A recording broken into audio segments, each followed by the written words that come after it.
श्री गुरुभ्यो नमः परम गुरुभ्यो नमः श्रीमदानंद तीर्थ भगवत्पादाचार्य गुरुभ्यो नमः हरि ओम। जन्माद्यस्य यतोऽन्वयादितरतश्चार्थेष्वभिज्ञस्वराट् तेने ब्रह्महृदाय आदिकवये मुह्यन्ति यं सूरयः तेजो वारिमृतां यथा विनिमयो यत्र सर्गो मृषा धाम्ना स्वेन सदा निरस्तकुहकं सत्यं परं धीमहि सृष्टिस्थित्यप्ययेयान्नियतिदिशितमो बन्धमोक्षाश्च यस्मात् अस्य श्री ब्रह्मरुद्रप्रभृतिसुरनरद्वीषशत्रुत्मकस्य विष्णोर्व्यस्ताः समस्ताः सकलगुणनिधिः सर्वदोषव्यपेतः पूर्णानन्दाव्ययो यो गुरुरपि परमश्चिन्तयेदं महान्तं धर्मविज्ञानवैराग्यपरमैश्वर्यशालिनः आनन्दतीर्थभगवत्पादान् वन्दे निरन्तरम्।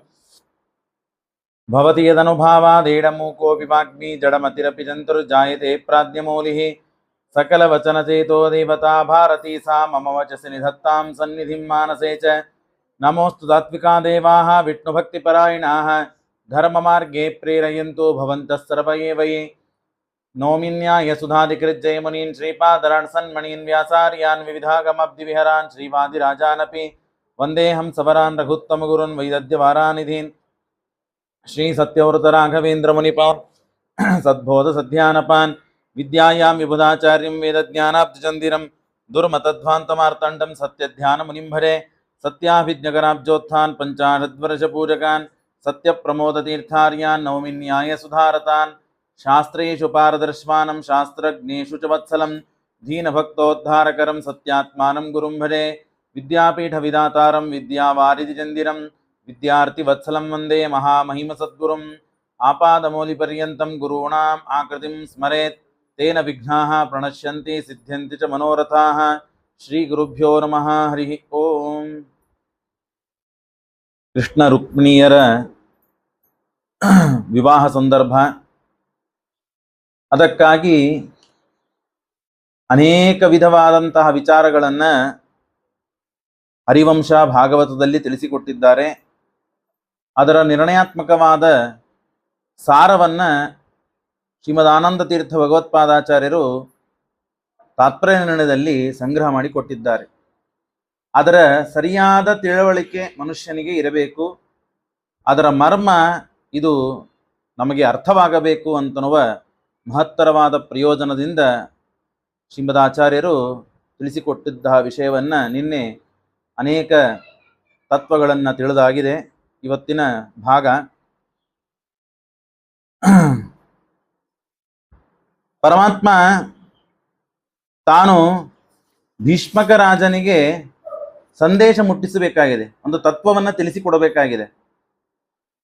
ರುಕ್ಮಿಣಿ ನಾನು ಅಂತಂದ್ರೆ ಬೇರೆಯವರು ಯಾರೂ ಅಲ್ಲ, ನಾರಾಯಣ ಮತ್ತು ಲಕ್ಷ್ಮಿ ಅಂತನ್ನುವ ಸಂದೇಶ ತತ್ವ ನಿನಗೆ ತಿಳಿಯಬೇಕು ಅಂತ ಹೇಳಿ ಪರಮಾತ್ಮ ಅದರ ಹಿನ್ನೆಲೆ ಎಲ್ಲ ತಾನು ಮಾಡಿಕೊಂಡಿದ್ದಾನೆ. ಅದಕ್ಕೆ ಬೇಕಾದಂತಹ ದುಷ್ಟರು ಜರಾಸಂಧರೇ ಮೊದಲಾದವರೆಲ್ಲರೂ ಕೂಡ ಶಿಶುಪಾಲನಿಗೆ ಕೊಟ್ಟು ವಿವಾಹ ಮಾಡಬೇಕು ಅಂತ ವಿಚಾರ. ಅದಕ್ಕಾಗಿ ಸ್ವಯಂವರವನ್ನು ಮಾಡಿದ್ದಾರೆ.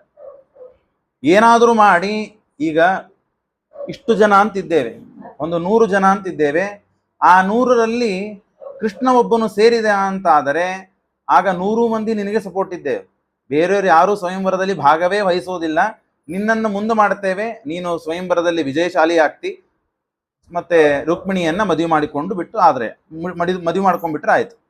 ಆದರೆ ಕೃಷ್ಣ ಒಬ್ಬ ಬಂದ ಅಂತ ಆದ್ರೆ ಆ ಸ್ವಯಂವರದಲ್ಲಿ ತಾನೂ ಪಾಲ್ಗೊಳ್ತಾನೆ, ರುಕ್ಮಿಣಿಯನ್ನ ಆರಾಮಾಗಿ ಗೆದ್ದು ತಾನು ಕರ್ಕೊಂಡು ಹೋಗ್ಬಿಡ್ತಾನೆ. ಹಾಗಾಗಿ ಕೃಷ್ಣನೇ ಇಲ್ಲಿ ಬರದೇ ಇದ್ದಂತೆ ಆಗಬೇಕು. ಬಂದರೂ ಅವನಿಗೆ ಯೋಗ್ಯವಾದ ಮರ್ಯಾದೆ ಆಸನ ಅರ್ಘ್ಯಾದಿಗಳು ಸಿಗಬಾರದು. ಮನೆಗೆ ಬಂದಾಗ ಬರ್ರಿ ಅಂತ ಕರೆದ್ರೆ ಬರ್ತಾರೆ, ಇಲ್ಲಾಂದ್ರೆ ಬಂದಿದ್ದಕ್ಕೆ ತಪ್ಪಿಗೆ ಒಂದು 10 ನಿಮಿಷ ಕೂತದ್ದು ಹೋಗ್ಬಿಡ್ತಾರೆ, ಅಥವಾ ಮರುದಿನ ಬರುವುದೇ ಇಲ್ಲ. ಮರ್ಯಾದೆ ಮಾಡಬೇಕು ಅಂತ ಸಣ್ಣ ವ್ಯಕ್ತಿಯೂ ಅಪೇಕ್ಷಾ ಪಡ್ತಾನೆ ಅಂದ ಮೇಲೆ ಕೃಷ್ಣ ಅವನು ಅಂದಮೇಲೆ ಅವನು ಅಪೇಕ್ಷಾ ಪಟ್ಟೇ ಪಡ್ತಾನೆ. ಹಾಗಾಗಿ ಅವನಿಗೆ ಮರ್ಯಾದೆಗೆ ಆಸ್ಪದನೇ ಕೊಡಬಾರದು ನಾವು ಅಂತ ವಿಚಾರ ಮಾಡಿ ಅನೇಕ ಕುಹಕರು ಸಂಚು ಮಾಡಿದ್ದಾರೆ. ಆಗ ದೇವೇಂದ್ರ ತಾನು ವಿಚಾರ ಮಾಡಿ, ನನ್ನ ಗುರು ನಮ್ಮ ದೇವತೆ ಅವನಿಗೆ ಅವಮಾನ ಆಗಬಾರದು, ಅವಮರ್ಯಾದೆ ಆಗಬಾರದು ಅಂತ ತನ್ನ ದೂತನನ್ನು ಕೊಟ್ಟು ಕಳಿಸಿದ್ದಾನೆ. ಎಲ್ಲಿ ಈ ವಿಚಾರ ಮಾಡ್ತಾ ಇದ್ದಾರೋ ಆ ವಿಚಾರದ ಸಭೆಯಲ್ಲೇನೆ ಅವ ಬಂದ. ಬಂದು ಹೇಳ್ತಾನೆ, ಕೃಷ್ಣನಿಗೆ ಏನಾದರೂ ಅವಮಾನ ಆಯ್ತು, ಕೃಷ್ಣನಿಗೆ ನೀವು ಮರ್ಯಾದೆ ಮಾಡಲಿಲ್ಲ ಅಂತಂದ್ರೆ ವಜ್ರಾಯುಧ ಪ್ರಹಾರ ಮಾಡ್ತೇನೆ ನಾನು. ನೋಡಿಕೊಳ್ಳ್ರಿ, ಹುಷಾರಾಗಿರ್ರಿ, ಕೃಷ್ಣನಿಗೆ ಅವಮಾನ ಆಗ್ತಕ್ಕದ್ದಲ್ಲ. ಅಷ್ಟು ಒಂದು ವೇಳೆ ನೀವು ಆ ಸಭೆಗೆ ಹೋಗ್ಬೇಡ್ರಿ. ನೀವು ಅಲ್ಲಿ ಹೋದರೆ ಕೃಷ್ಣನಿಂದ ನೀವು ಅಪರಾಜಿತರಾಗ್ತೀರಿ, ಸೋತ್ ಹೋಗ್ತೀರಿ. ಅವನ ಪೌರುಷ, ಅವನ ಪರಾಕ್ರಮ, ಅದರ ಮುಂದೆ ನೀವು ಸೋತ್ ಹೋಗ್ತೀರಿ. ಹಾಗಾಗಿ ಅಲ್ಲಿ ಹೋಗ್ಲಿಕ್ಕೆ ಹೋಗ್ಬೇಡ್ರಿ.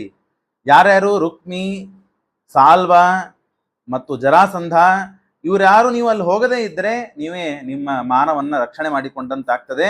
ಹಾಗಾಗಿ ನೀವು ಹೋಗೇಬಾರದು. ಆದರೆ ವಿಚಿತ್ರ ಏನು ಅಂದ್ರೆ, ಜರಾಸಂಧ ಹೋಗಲಿಲ್ಲ ಅಂತ ಆದ್ರೆ ಅವಮಾನ ಆಗೋದಿಲ್ಲ, ಅವಮಾನ ಆಗ್ಲಿಲ್ಲ ಅಂತಂದ್ರೆ ಬೆಂಕಿ ಹತ್ತುವುದಿಲ್ಲ, ಅವನು ಯುದ್ಧಕ್ಕೆ ಬರುವುದಿಲ್ಲ, ಅವನ ಜೊತೆಗೆ ಬಂದವರೆಲ್ಲರೂ ಯಾರು ಸಾಯುವುದಿಲ್ಲ.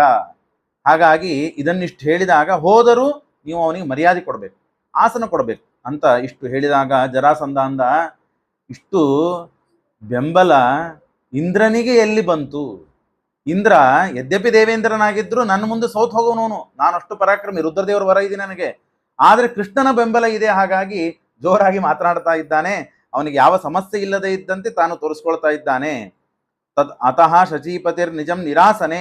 ಆಗ ಅಷ್ಟರೊಳಗೇನೆ ನಿನ್ನೆ ನೀವು ಕೇಳಿದ್ರಿ, ಅವನ ತಮ್ಮಂದರು ಭೀಷ್ಮಕರಾಜನ ತಮ್ಮ ಇಬ್ರು ಕಥಕೌಶಿಕ ಅಂತ ಹೇಳಿ, ಅವರು ಕೃಷ್ಣ ಬಂದ ಕೂಡಲೇನೆ ಅವನನ್ನ ಕರೆದುಕೊಂಡು ತಮ್ಮ ರಾಜ್ಯಕ್ಕೆ ಕರೆದುಕೊಂಡು ತನ್ನ ಮನೆಗೆ ಕರ್ಕೊಂಡು ಹೋಗಿ ದಿವ್ಯವಾದ ಆಸನದಲ್ಲಿ ಕೂಡಿಸಿ ಅವನಿಗೆ ಮರ್ಯಾದೆಯನ್ನು ಮಾಡಿ, ಇಷ್ಟೆಲ್ಲ ಒಳಗೆ ಸಂಚು ಇದೆ, ನೀನು ಅಲ್ಲಿ ಹೋಗಬಾರದು ಅಂತನೋ ಉದ್ದೇಶದಿಂದ ಕರೆದುಕೊಂಡು ಬರ್ತಾನೆ. ಅಷ್ಟರೊಳಗೇನೆ ಆಗ ದೇವೇಂದ್ರ ತಾನು ಹೇಳಿದ ಮಾತನ್ನು ಕೇಳಿ ಸುಮ್ಮನಾಗ್ತಾರೆ ಎಲ್ಲರೂ. ಮತ್ತು ವಜ್ರಾಯುಧ ಪ್ರಯೋಗ ಮಾಡಿದ ಆ ವಜ್ರಾಯುಧ ಪ್ರಭಾವದಿಂದ ನಾವು ಸತ್ಯ ಹೋದ್ರೆ ಏನ್ ಮಾಡಬೇಕು ಅಂತ ಎಲ್ಲರೂ ಸುಮ್ಮನಾಗ್ತಾರೆ. ಆಗ ಈ ಕೃತಕೌಶಿಕರ ಮನೆಯಲ್ಲೇ ಇದ್ದಾನೆ, ಅಲ್ಲೇ ಅವನಿಗೆ ಆಸನ ಕೊಟ್ಟು ಕಲ್ಪಿಸಿ ಅವನಿಗೆ ಮರ್ಯಾದೆ ಮಾಡಿದ್ರೆ ಆಯ್ತು ಅಂತ ಎಲ್ಲರೂ ಸುಮ್ಮನೆ ಇರ್ತಾರೆ. ಅಷ್ಟರೊಳಗೆ ಇಂದ್ರ ವಿಚಾರ ಮಾಡ್ತಾನೆ, ಯಾವುದೋ ಒಂದು ಚೇರಲ್ಲಿ ಕೂಡಿಸಿ ಕೃಷ್ಣನನ್ನ ಮರ್ಯಾದೆ ಮಾಡೋದು ಅಷ್ಟು ಸರಿ ಕಾಣ್ತಾ ಇಲ್ಲ ಅಂತ ಹೇಳಿ ಸ್ವರ್ಗದಿಂದಲೇ ಸಿಂಹಾಸನವನ್ನು ಕಳಿಸ್ತಾನೆ ಕೃಷ್ಣ. ದೇವೇಂದ್ರ ಕೃಷ್ಣನಿಗಾಗಿ ಭಾರೀ ದಿವ್ಯವಾದಂತಹ ಸಿಂಹಾಸನ ಅದು. ಆ ಸಿಂಹಾಸನ ಒಂದು 10 ಜನ ಕೂಡ್ಬೋದು, ಅಷ್ಟು ಅಗಲದಾದ ಭಾರೀ ರತ್ನ ಖಚಿತವಾದಂತಹ ಬಂಗಾರಮಯವಾದಂತಹ ಸಿಂಹಾಸನ ದೇವೇಂದ್ರಂದು. ಅಲ್ಲಿ ಸಿಂಹಾಸನದ ಮೇಲೆ ಕೃಷ್ಣನನ್ನು ಕೂಡಿಸಿ ಅಭಿಷೇಕ ಮಾಡಬೇಕು, ಅವನಿಗೆ ಮರ್ಯಾದೆ ಮಾಡಬೇಕು ಅಂತಂದಾಗ ಕೃಷ್ಣ ವಿಚಾರ ಮಾಡಿದ, ಕೇವಲ ನಾನು ಮರ್ಯಾದೆ ಮಾಡಿಸ್ಕೊಳ್ತೇನೆ, ನನ್ನ ಸಹಾಯಕರಾದವರಿಗೂ ಮರ್ಯಾದೆ ಆಗಬೇಕು. ಕೃಷ್ಣನನ್ನ ಕರೆದುಕೊಂಡು ಇಲ್ಲಿ ಬಂದವರು ಯಾರು ಅಂದ್ರೆ ಗರುಡ. ನಿನ್ನೆ ಕೇಳಿದ್ದೀರಿ, ಗರುಡನ ರೆಕ್ಕೆಗಳಿಂದ ಎಲ್ಲರೂ ಅಂಜಿ ಗಾಬರಿಯಾಗಿ ಓಡಿ ಹೋದ್ರು. ಅವನಷ್ಟ ಬಲ ಅಂದಮೇಲೆ ಕೃಷ್ಣನ ಬಲ ಎಷ್ಟು ಹೇಳಬೇಕು ಅಂತ ನಾವು ಕೇಳಿದ್ದೇವೆ. ಹಾಗಾಗಿ ಗರುಡ ಕರೆದುಕೊಂಡು ಬಂದಿದ್ದಾನೆ. ಆ ಗರುಡನನ್ನ ಸಿಂಹಾಸನದ ಮೇಲೆ ಕೂಡಿಸಿಕೊಳ್ತಾನೆ, ಸಮಾನವಾದ ಆಸನದಲ್ಲಿ ಕೂಡಿಸಿಕೊಳ್ತಾನೆ. ಪತತ್ರಿ ಪುಂಗವಂಚತೌ ಸ ಭೀಷ್ಮಕಾನುಜೌ. ಅಷ್ಟೇ ಅಲ್ಲದೇನೆ ಆ ಭೀಷ್ಮಕರ ಅನುಜ ಯಾರು ಕೃತ ಮತ್ತು ಕೌಶಿಕ, ಅವರಿಬ್ಬರನ್ನು ಕೂಡ ಬಗಲಿಗೆ ಕೂಡಿಸ್ಕೊಳ್ತಾನೆ. ಕೃಷ್ಣ ಮಧ್ಯದಲ್ಲಿ, ಈ ಕಡೆ ಗರುಡ ಮತ್ತು ಕೃತ ಮತ್ತು ಕೌಶಿಕ 4 ಜನ ಕೂಡ್ತಾರೆ. ಮಧ್ಯದಲ್ಲಿ ಕೃಷ್ಣ ಇದ್ದಾಗ ಅವನಿಗೆ ಎಲ್ಲಾ ದೇವಾದಿ ದೇವತೆಗಳು, ಋಷಿಗಳು, ಗಂಧರ್ವರು, ಶ್ರೇಷ್ಠರಾದ ವ್ಯಕ್ತಿಗಳು ಎಲ್ಲರೂ ಕೂಡ ಅವನಿಗೆ ಸ್ವಾಗತ ಮಾಡಿದ್ದಾರೆ, ಅಭಿಷೇಕವನ್ನು ಮಾಡಿದ್ದಾರೆ. ವಿರಿಂಚಿ ಸರ್ವಪೂರ್ವಕೈಹಿ ಅಭಿಷ್ಟುತ ಸುರಾದಿಭಿಹಿ ಸಮಸ್ತ ದೇವಗಾಯಕೈಹಿ. ಯಾರ್ಯಾರಿಗೆ ದೇವರು ಏನೇನು ಕಲೆಗಳನ್ನು ಕೊಟ್ಟಿದ್ದಾನೋ, ವೇದವನ್ನು ಹೇಳುವ ಪಂಡಿತರೆಲ್ಲ ವೇದ ಹೇಳ್ತಾ ಇದ್ದಾರೆ, ಶಾಸ್ತ್ರವನ್ನು ಹೇಳುವ ಪಂಡಿತರೆಲ್ಲ ಪುರಾಣಗಳಿಂದ ದೇವರನ್ನ ಸ್ತೋತ್ರ ಮಾಡ್ತಾ ಇದ್ದಾರೆ. ನರ್ತನೆ, ವಾದ್ಯ, ಗೀತ ಎಲ್ಲ ನಡೀತಾ ಇದೆ, ದೇವರ ಆ ಸ್ವಾಗತಕ್ಕಾಗಿ ನಡೀತಾ ಇದೆ. ಅಷ್ಟು ಆದ ಮೇಲೆ ಭೀಷ್ಮಕ ರಾಜ ಅಲ್ಲಿ ಗೊತ್ತಿದ್ದಾನೆ. ಭೀಷ್ಮಕ ರಾಜನ ಹತ್ರ ಹೋಗಿ ತಾನು ಮಾತನಾಡಲಿಕ್ಕೆ ಪ್ರಾರಂಭ ಮಾಡ್ತಾನೆ ಕೃಷ್ಣ. ಅತಃ ಭೀಷ್ಮಕಂ ಪ್ರಭು ಸ್ವಯಂ ಖಿಲತ್ವಯ ಅಭಿಪ್ಸಿತ ಸುತಾಕೃತೆ ಶುಭಾಯತೆ ಭವೇನ್ನ ಸಹ. ನೋಡ್ಬಾ ಭೀಷ್ಮಕ, ನೀನು ನನ್ನ ಭಕ್ತ, ನನ್ನ ಮೇಲೆ ಭಕ್ತಿ ಇದೆ ನಿನಗೆ, ಅದಕ್ಕಾಗಿ ಒಂದು ಕಿವಿ ಮಾತು ಹೇಳಬೇಕು ಅಂತ ಬಂದಿದ್ದೇನೆ, ಕೇಳು ಅಂದಾಗ ಆಗ್ಲಿ ಸ್ವಾಮಿ ಅವಶ್ಯ ಅಂತ ಅವನು ತಯಾರಾಗಿ ನಿಂತ. ಆದರೆ ಇದು ನಿನಗೆ ಮನಸ್ಸಿಗೆ ನೋವು ಆಗ್ತದೆ ಅಂತ ನಾನು ಅನ್ಕೊಂಡಿಲ್ಲ, ಅದಕ್ಕಾಗಿ ಮಾತನ್ನು ಹೇಳ್ತೇನೆ ನಾನು. ಏನು, ನೀನು ಏನು ಸ್ವಯಂವರ ಮಾಡ್ತಾ ಇದ್ದಿ, ರುಕ್ಮಿಣಿಯನ್ನ ಇಟ್ಟು ಸ್ವಯಂವರ ಮಾಡ್ತಾ ಇದ್ದಿ, ಇದು ಮಹಾ ಮೂರ್ಖತನ, ತಪ್ಪು ಮಾಡ್ತಾ ಇದ್ದಿ ನೀನು. ಯಾಕೆ ಅಂತ ಕೇಳಿದ್ರೆ, ಆ ರುಕ್ಮಿಣಿ ಸಾಮಾನ್ಯನಾದ ಕನ್ಯೆ ಅಲ್ಲ, ನನ್ನ ಜೊತೆಗೆ ಬಾಳಿದವಳು, ನನ್ನ ಜೊತೆಗೆ ಯಾವಾಗ್ಲೂ ಇರೋದಳು, ನಿತ್ಯಾಭಿಯೋಗಿ, ನನ್ನ ಹೆಂಡತಿ ಅಕಿನ್ನ ನೀನು ಕೊಟ್ಟು ಸ್ವಯಂವರ ಮಾಡೋದು ಸರಿಯಲ್ಲ ಅಂತ ಹೇಳಿ ಕೃಷ್ಣ ಹೇಳ್ತಾನೆ. ಹೇಳಿದಾಗ ನಿನಗೆ ಈ ಸಂದೇಹ ಬರಬಾರದು, ರುಕ್ಮಿಣಿಯನ್ನ ಕೃಷ್ಣ ಅಪೇಕ್ಷೆ ಪಟ್ಟಿದ್ದಾನೆ, ಹಾಗಾಗಿ ಈ ಬೇರೆಯವರಿಗೆ ಯಾರಿಗೂ ಆಸ್ಪದನೆ ಸಿಗಬಾರದು, ಸ್ವಯಂವರ ಇಟ್ಟರೆ ಬೇರೆಯವರು ಕೈ ಹಾಕ್ತಾರೆ, ತನ್ನ ಪರಾಕ್ರಮನೂ ತೋರಿಸ್ತಾರೆ, ಗೆದ್ದವರು ರುಕ್ಮಿಣಿಯನ್ನು ಆರಿಸ್ಕೊಂಡು ಹೋಗ್ತಾರೆ. ಕೃಷ್ಣ ದುರ್ಬಲ. ಈ ಮಾತುಗಳನ್ನು ಹೇಳಿ ಕೃಷ್ಣ ನನಗೆ ಕೊಟ್ಟು ಮದುವೆ ಮಾಡುವಂತೆ ಮಾತು ಕೃಷ್ಣ ಹೇಳ್ತಾ ಇದ್ದಾನೆ ಅಂತ ನೀನು ಭಾವಿಸಬೇಡ. ನಾನು ಕನ್ಯೆಯ ಅಪೇಕ್ಷೆಗಾಗಿ, ಹುಡುಗಿಯ ಅಪೇಕ್ಷೆಗಾಗಿ ಬಂದವನಲ್ಲ. ನಿನ್ನ ಉದ್ಧಾರ ಆಗಬೇಕು. ಏನೇ ಆದರೂ ರುಕ್ಮಿಣಿ ನನಗೆ ಸಿಗೋಳು. ಆದರೆ ನೀನು ಅದಕ್ಕೆ ಕೈ ಹಾಕಿ ಸುಟ್ಟುಕೋಬೇಡ, ನೀನು ಇದಕ್ಕೆ ಕೊಡಬೇಡ, ನೀನು ಇದಕ್ಕೆ ಆಜ್ಞೆ ಕೊಡಬೇಡ, ಅನುಮತಿ ಕೊಡಬೇಡ, ಇದನ್ನು ಸ್ವಯಂವರ ತಡೆದು ಬಿಡು ನೀನು ಅಂತ ಹೇಳಿದಾಗ, ಹಿತಾಯ ಚ ಹಿತೇರಿತಂ, ನಿನ್ನ ಹಿತಕ್ಕಾಗಿ ನಾನು ಹೇಳ್ತಾ ಇದ್ದೆ. ತವಾನ್ಯಥಾನ ಚಿಂತೆಯ, ಬೇರೆ ವಿಚಾರ ಮಾಡಬೇಡ ನೀನು. ಹೀಗೆ ಕೃಷ್ಣ ನಾನು ಹೇಳಿದ್ದೇನೆ ಅಂತ ಹೇಳಿ. ನಯೋಷಿತಂ ನ ಯೋಷಿದ ಇಚ್ಛೆಯಾ ತ್ವಹಂ ಬ್ರವೀಮಿ ಪಶ್ಚ, ಹೆಣ್ಣಿನ ಆಸೆಗಾಗಿ ಬಂದು ಈ ಮಾತು ಹೇಳ್ತಾ ಇದ್ದೇನೆ, ಕೈಯಿಲ್ಲ ಆಗ್ತಾ ಇಲ್ಲ, ನನಗೆ ಕೊಟ್ಟು ಬಿಡು ಅಂತ ನಾನು ಹೇಳ್ತಾ ಇದ್ದೇನೆ ಅಂತ ಸರ್ವಥಾ ಭಾವಿಸಬೇಡ. ನಾನು ಯಾರು ಗೊತ್ತಾ ನಿನಗೆ ಅಂತ ಕೃಷ್ಣ ಆಗಿಂದಾಗ ಭೀಷ್ಮಕ ರಾಜನ ಪುಣ್ಯ ಏನಿತ್ತು ಗೊತ್ತಿಲ್ಲ, ವಿಶ್ವರೂಪ ತೋರಿಸ್ತಾನೆ. ಅದ್ಭುತವಾದ ದಿವ್ಯವಾದಂತಹ ಅಪ್ರಾಕೃತವಾದ ಸಚ್ಚಿದಾನಂದ ವಿಗ್ರಹ ಪರಮಾತ್ಮ, ಅವನು ವಿಶ್ವರೂಪ ತೋರಿಸ್ತಾನೆ. ಸವಿಶ್ವರೂಪಮುತ್ತಮಂ ವಿಸಂಖ್ಯ ಶೀರ್ಷ ಬಾಹುಕಂ ಅನಂತ ತೇಜ ಆತತಂ ವಿಸಂಖ್ಯ ರೂಪ ಸಂಯುತಂ. ಭಾರಿ ವಿಚಿತ್ರ. ಅರ್ಜುನನಿಗೆ ವಿಶ್ವರೂಪ ತೋರಿಸಿದ್ದಾನೆ ಪರಮಾತ್ಮ, ಭೀಷ್ಮರಿಗೆ ತೋರಿಸಿದ್ದಾನೆ, ಮತ್ತು ಇಲ್ಲಿ ಭೀಷ್ಮಕ ರಾಜನಿಗೂ ತೋರಿಸ್ತಾ ಇದ್ದಾನೆ. ಅರ್ಜುನನಿಗೆ ತೋರಿಸಿದಾಗ ಗೀತೆಯಲ್ಲಿ ವಿಶ್ವರೂಪ ಅಂತಂದ್ರೆ ಸಾಮಾನ್ಯವಾಗಿ ನಾವು ನೋಡ್ತೇವೆ, ಇಲ್ಲಿಗೆ ಅನೇಕ ಮಂದಿ ಈಗ ಫೋಟೋ ಮಾಡಿರ್ತಾರೆ ವಿಶ್ವರೂಪದ್ದು. ಗಣಪತಿಗೆ ಇದ್ದಂತೆ ವಿಶ್ವಂಬರ ನಾಮಕ ಪರಮಾತ್ಮನಿಗೆ ಇದ್ದಂತೆ ಒಂದು 18-19 ತಲೆಗಳು, 2 ಕೈ 2 ಕಾಲು, ಎಲ್ಲ ಕೈಗಳಲ್ಲಿ ಒಂದು ಆಯುಧಗಳ ಇದ್ದಂತೆ ವಿಶ್ವರೂಪ ಫೋಟೋ ನಾವು ನೋಡ್ತೇವೆ. ಶುದ್ಧ ತಪ್ಪು ಅಂತ ಶ್ರೀಮದಾಚಾರ್ಯರು ಕಲ್ಪನೆ ಕೊಡ್ತಾರೆ. ಶ್ರೀಮದಾಚಾರ್ಯರಿಗೆ ನಾವಾಗಿ ಇವರು ಹಿಂಗೆ ಮಾಡ್ತಾರೆ ಫೋಟೋ ಅಂತ, ಆದ್ರೆ ಕಲ್ಪನೆ ಕೊಡ್ತಾರೆ. ಅಷ್ಟು ವಿಶ್ವರೂಪ ತುಚ್ಛ, ದೇವರಿಗೆ ಅದು ಅವಮಾನ ಮಾಡಿದಂತೆ. ವಿಶ್ವರೂಪ ಅಂತಂದ್ರೆ ಕೇವಲ 18-20 ಕೈ ತಲೆಗಳಿದ್ದದ್ದು ವಿಶ್ವರೂಪ ಅಲ್ಲ. ಅದಕ್ಕೆ ಶ್ರೀಮದಾಚಾರ್ಯರು ಹೇಳ್ತಾರೆ, ವಿಸಂಖ್ಯ ರೂಪ ಸಂಯುತಂ ವಿಸಂಖ್ಯ ಶೀರ್ಷ ಬಾಹುಕಂ. ಲೆಕ್ಕ ಇಲ್ಲದೆ ಇದ್ದಷ್ಟು ಕಣ್ಣುಗಳಿವೆ ಪರಮಾತ್ಮನಿಗೆ. ಲೆಕ್ಕ ಇಲ್ಲ ಅಂದ್ರೆ ಏನು? ಅನಂತ. ಒಂದೇ ಒಂದು ಶಬ್ದ ಎಲ್ಲದಕ್ಕೂ, ಅನಂತ. ಅಂತವೇ ಇಲ್ಲ. ಪರಮಾತ್ಮನ ಕಣ್ಣುಗಳು ಎಷ್ಟಿವೆ? ಅನಂತ. ಇದ್ದ ಕಣ್ಣುನೂ ಅನಂತ, ಕಣ್ಣುಗಳು ಅನಂತ. ನಮ್ದು ಒಂದು ಕಣ್ಣಿದೆ, ಕಣ್ಣು ಎಷ್ಟಿದೆ? ಇಷ್ಟೇ. ಎಷ್ಟು ದೂರದಲ್ಲಿ ನೋಡ್ಲಿಕ್ಕೆ ಸಾಧ್ಯ ದೇವರ ಶಕ್ತಿ ಕೊಟ್ಟಿದ್ದಾನೋ ಅಷ್ಟನ್ನ ನೋಡಬಹುದು. ಕಣ್ಣು ಎಷ್ಟಿದೆ? ಇಷ್ಟೇ ಇದೆ. ಆದ್ರೆ ಇದ್ದ ಕಣ್ಣು ಅನಂತ, ಕಣ್ಣುಗಳು ದೇವರಿಗೆ ಅನಂತ. ಒಂದೊಂದು ಕಣ್ಣನ್ನ ಆರಿಸ್ತಾ ಹೋದರೂ ಅನಂತವೇ ಇದೆ. ತಲೆಗಳು ಅನಂತ ಇವೆ, ಈ ಕಪಾಲವೂ ಅನಂತ ಇದೆ, ಮೂಗೂ ಅನಂತ ಇವೆ, ಕಿವಿನೂ ಅನಂತ ಇದೆ. ಎಲ್ಲವೂ ದೇವರದು ನೋಡಿದಾಗ ಅವಯವಗಳು ಅನಂತವಾಗಿದೆ. ಹಾಗಾಗಿ ಅಷ್ಟು ಅದ್ಭುತವಾದಂತಹ ರೂಪ ಅದನ್ನ ತೋರಿಸಿದ. ಇಷ್ಟು ಹೇಳಿದರೆ ನಮಗೆ ಅರ್ಥ ಆಗ್ಲಿಲ್ಲ. ಅನಂತ ಅನಂತ ಅಂತನೂ ಶಬ್ದ ಒಳಗೆ ನಾವು ಮರೆತು ಹೋಗ್ಬಿಡ್ತೇವೆ, ಅಥವಾ ಅನಂತ ಅಂತನೂ ಶಬ್ದದ ಅರ್ಥವಾಗದೇ ಇದ್ದದ್ದಕ್ಕಾಗಿ ಸುಮ್ಮನೆ ನಾವು ಹಾಗೆ ಕೊಡ್ತೇವೆ. ವಿಮಶ್ಚ ರೋಮಹರ್ಷಶ್ಚ ಜಾಯತೆ. ಅರ್ಜುನ ಆ ವಿಶ್ವರೂಪ ನೋಡಿ, ಇವನು ನೋಡಿ ಗಾಬರಿಯಾಗಿ ದೇವರ ಮಹಿಮೆ, ಆ ದೇವರ ಅಗಾಧವಾದಂತಹ ರೂಪವನ್ನು ನೋಡಿ ಮೈಯೆಲ್ಲ ರೋಮಾಂಚನವಾಯಿತಂತೆ. ಅಷ್ಟೇ ಅಲ್ಲ, ದೇವರ ಅಗಾಧವಾದಂತಹ ಆ ದೇವರ ಜ್ಞಾನ ಆಯಿತು ಅಂತ ನಮಗೆ ಗೀತೆಯಲ್ಲಿ ಪರಮಾತ್ಮ ಮದನುಗ್ರಹಾಯ ಪರಮಂ ಗುಕ್ಷ್ಯಮಧ್ಯಾತ್ಮ ಸಂಹಿತಂ ಯತ್ರ ಯೋಕ್ತಂ ವಚಸ್ತೇನ ಮೋಹೋಯಂ ವಿಗತೋ ಮಮ ಪಶ್ಚಮೇ ಪಾರ್ಥರೂಪಾಣಿ ಶತಸೋತ ಸಹಸ್ರಶಃ ನಾನಾ ವಿಧಾನಿ ದಿವ್ಯಾನಿ ನಾನಾಭರಣ ಕೃತೀನಿ ಚ. ದೇವರ ರೂಪ ಹೇಗಿತ್ತು ಅಂತಂದ್ರೆ, ಆ ದಿವ್ಯವಾದ ರೂಪವನ್ನ ಈ ಪ್ರಾಕೃತವಾದ ಕಣ್ಣಿನಿಂದ ನೋಡ್ಲಿಕ್ಕೆ ಸಾಧ್ಯವೇ ಇಲ್ಲ. ದೇವರ ಈಗ ಮಹಾತ್ಮರ ಜ್ಞಾನವಾಗಬೇಕು ಅಂತಂದ್ರೇನೆ, ಅವರನ್ನು ನೋಡಬೇಕು ಅಂದ್ರೆ, ನೋಡಿದ್ವಿ ಪುಣ್ಯವಂತರು ನಾವು ಅಂತ ಮಹಾತ್ಮರ ಜ್ಞಾನ ನೋಡಿದ್ವಿ, ಅವರ ದರ್ಶನವಾಯಿತು ಅಂತ ನಾವು ಅನ್ಕೊಳ್ತೇವೆ. ದೊಡ್ಡವರ ದರ್ಶನ ಆಯ್ತು. ಇವತ್ತು ಗುಡಿಗೆ ಹೋದ್ವಿ, ವೆಂಕಪ್ಪನ ದರ್ಶನವಾಯಿತು, ನರಸಿಂಹದೇವ ದರ್ಶನವಾಯಿತು, ರಾಯರ ದರ್ಶನವಾಯಿತು, ಆ ದರ್ಶನ ಆಯಿತು, ದೇವರ ದರ್ಶನ, ಗುರುಗಳ ದರ್ಶನ, ನಾವು ಪುಣ್ಯವಂತರು, ದೊಡ್ಡ ದಿವಸ ಇವತ್ತು ಅಂತ ನಾವು ಭಾವಿಸ್ತಾ ಇದ್ದೇವೆ. ಆದರೆ ದೇವರ ಸಚ್ಚಿದಾನಂದ ಜ್ಞಾನಾನಂದಾತ್ಮಕವಾದಂತಹ ಪರಮಾತ್ಮನ ವಿಗ್ರಹ ಅದು. ಅಂತ ರೂಪದ ದರ್ಶನ ಇದು ಕೇವಲ ರಾಮ, ಕೃಷ್ಣ, ವೇದವ್ಯಾಸ, ಶ್ರೀಮದಾಚಾರ್ಯರು ಇದನ್ನ ವಿಶ್ವರೂಪದ ಒಂದು ಕಾನ್ಸೆಪ್ಟ್, ವಿಶ್ವರೂಪದ ಒಂದು ಮಹಿಮೆ, ವಿಶ್ವರೂಪಕ್ಕೆ ಒಂದು ಮಹಿಮೆ ಇದೆ, ಅದನ್ನು ತಿಳಿಸಿಕೊಟ್ಟಿದ್ದಾರೆ. ಅದನ್ನ ಸ್ವಲ್ಪ ತಿಳಿಸುವ ಪ್ರಯತ್ನ ಮಾಡ್ತೇನೆ ನಾನು. ವಿಶ್ವರೂಪ ಅಂತಂದ್ರೆ ವೇದವ್ಯಾಸ ದೇವರು ಒಂದೇ ರೂಪ, ಕೃಷ್ಣ ಇದು ಒಂದೇ ರೂಪ, ಧನ್ವಂತರಿ ಒಂದೇ ರೂಪ, ನಾರಾಯಣ ಒಂದೇ ರೂಪ. ಇವುಗಳೆಲ್ಲ ಸೇರಿದ್ರೆ ಒಂದು ವಿಶ್ವರೂಪ. ಅನಂತಾನಂತ ಪರಮಾತ್ಮನ ರೂಪಗಳು ಸೇರಿ ಹೋದರೆ ಅದು ವಿಶ್ವರೂಪ ಒಂದು. ಅನಂತ ಕಲರ್ಗಳು ಸೇರಿದರೆ ದೇವರ ಬಣ್ಣ, ಅದು ವಿಶ್ವರೂಪ. ಅನಂತ ನೀರುಗಳು ಸೇರಿದರೆ ಒಂದು ದೇವರ ರೂಪ, ಅದು ವಿಶ್ವರೂಪ. ಈಗ ಈ ಟೇಬಲಿಗೆ ಒಂದು ಕಲರ್ ಇದೆ, ಆ ಜಮಖಾನಿಗೆ ಒಂದು ಕಲರ್ ಇದೆ, ಹೀಗೆ ಎಷ್ಟು ಕಲರ್ಗಳಿವೆ? ಅನೇಕ ಕಲರ್ಗಳಿವೆ. ಸಪ್ತರ ವರ್ಣಗಳು ಅಂತ ಹೇಳಿ ನೈಯಾಯಿಕರು ಹೇಳ್ತಾರೆ. ನಮ್ಮಲ್ಲಿ ಹಾಗೇನಿಲ್ಲ. ಅನಂತ ರೂಪಗಳು, ಅನಂತ ವರ್ಣಗಳು, ಅನಂತ ಗಂಧಗಳು, ಅನಂತ ಪದಾರ್ಥಗಳಿವೆ. ಆ ಎಲ್ಲಾ ಪದಾರ್ಥನ ಸಂಮಿಶ್ರಣೆ ಇದು ವಿಶ್ವರೂಪ. ದೇವರು ಜಡದಲ್ಲಿ ಇದ್ದಾನೆ, ಚೇತನರಲ್ಲಿ ಇದ್ದಾನೆ, ಅಚೇತನರಲ್ಲಿ ಇದ್ದಾನೆ, ಭಾವ ಪದಾರ್ಥದಲ್ಲಿದ್ದಾನೆ, ಅಭಾವ ಪದಾರ್ಥದಲ್ಲಿದ್ದಾನೆ, ಸುಖದಲ್ಲಿ ಇದ್ದಾನೆ, ದುಃಖದಲ್ಲಿ ಇದ್ದಾನೆ.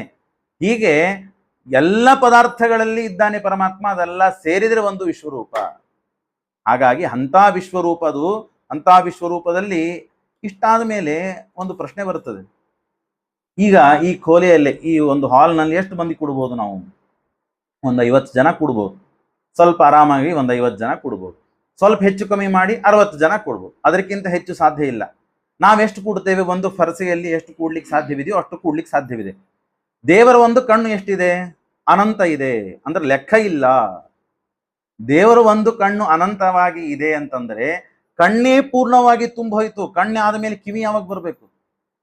ಒಂದು ದೇವರ ರೂಪ ಅಂತ ವಿಚಾರ ಮಾಡಿದರೆ, ಈಗ ಒಂದು ಟೇಬಲ್ ನಲ್ಲಿ ಮಧ್ಯದಲ್ಲಿ ಒಂದು ಸೆಂಟರ್ ಇಟ್ಟರೆ ಇಲ್ಲಿಂದ ಈ ಬಟ್ಟು ಮುಗಿದ ಮೇಲೆ ಮುಂದೆ ಒಂದು ಬಟ್ಟನ್ನ ಇಡ್ಲಿಕ್ಕೆ ಸಾಧ್ಯ ಇದೆ. ಇಡೀ ಟೇಬಲ್ ತುಂಬ ಬಟ್ಟು ತುಂಬ ಹೋಯ್ತು ಅಂದ್ರೆ ಟೇಬಲ್ ಮತ್ತೆ ಯಾವ ಪದಾರ್ಥ ಇಡ್ಲಿಕ್ಕೆ ಸಾಧ್ಯ? ಟೇಬಲ್ ಮೇಲೆ ಒಂದು 100 ಮಂದಿ ಕೂಡ್ಲಿಕ್ಕಿಲ್ಲ, ಅವಕಾಶವಿದೆ. 101 ವ್ಯಕ್ತಿ ಬಂದು ಕೂಡ್ಲಿಕ್ಕಿಲ್ಲ, ಅವಕಾಶ ಇಲ್ಲ. 100ನ ಒಬ್ಬನು 101ನೇದವನು ಯಾರಿದ್ದಾನೋ ಅವ್ರು ಬಂದು ಕೂಡ್ಲಿಕ್ಕೆ ಅವಕಾಶ ಇಲ್ಲ. ಹಾಗೆ ದೇವರ ಒಂದು ಕಣ್ಣು, ಒಂದು ಮೂಗು, ಒಂದು ಕಿವಿ, ಒಂದು ಬಾಯಿ, ಒಂದು ವಕ್ಷಸ್ಥಳ ಇದೇ ಅನಂತ ಅಂತಂದರೆ ದೇವರು ಉಳಿದ ಅವಯವಗಳು ಎಲ್ಲಿ ಹೋಗ್ಬೇಕು? ದೇವರ ಕಣ್ಣು ಅನಂತ ತುಂಬವಾಗಿದೆ, ಮೂಗು ಎಲ್ಲಿ ಹೋಗ್ಬೇಕು ಹಾಗಾದ್ರೆ? ಈಗ ವಕ್ಷಸ್ಥಳ ಮುಗಿದ ಮೇಲೆ ಬಾಹುಗಳು ಬರ್ತದಲ್ಲ, ದೇವರ ವಕ್ಷಸ್ಥಳನೇ ಅನಂತವಾಗಿ ತುಂಬಿದೆ ಇಡೀ ಸಮಸ್ತ ಚರಾಚರ ಪ್ರಪಂಚದಲ್ಲಿ. ವಿಚಾರ ಮಾಡ್ಲಿಕ್ಕೂ ನಮಗಾಗುವುದಿಲ್ಲ. ತಲೆ ನಮಗೆ ಅಲ್ಲಿವರೆಗೂ ಮುಟ್ಟುವುದೇ ಇಲ್ಲ. ವಿಚಾರ ಮಾಡಿ ಮಾಡುವ ಶಕ್ತಿ ನಿಂತು ಹೋಗ್ಬಿಡುತ್ತದೆ. ಆದರೆ ದೇವರ ಅನಂತ್ಯ ಮುಗಿಯುವುದಿಲ್ಲ. ವಕ್ಷಸ್ಥಳ ಇಲ್ಲಿದೆ. ಭುಜಯೋರ್ ಅಂತರಂಗತಂ, ಶಂಖಚಕ್ರಗೆ ನಾವು ದ್ವಾದಶ ಸ್ತೋತ್ರದಲ್ಲಿ ಕೇಳ್ತೇವೆ.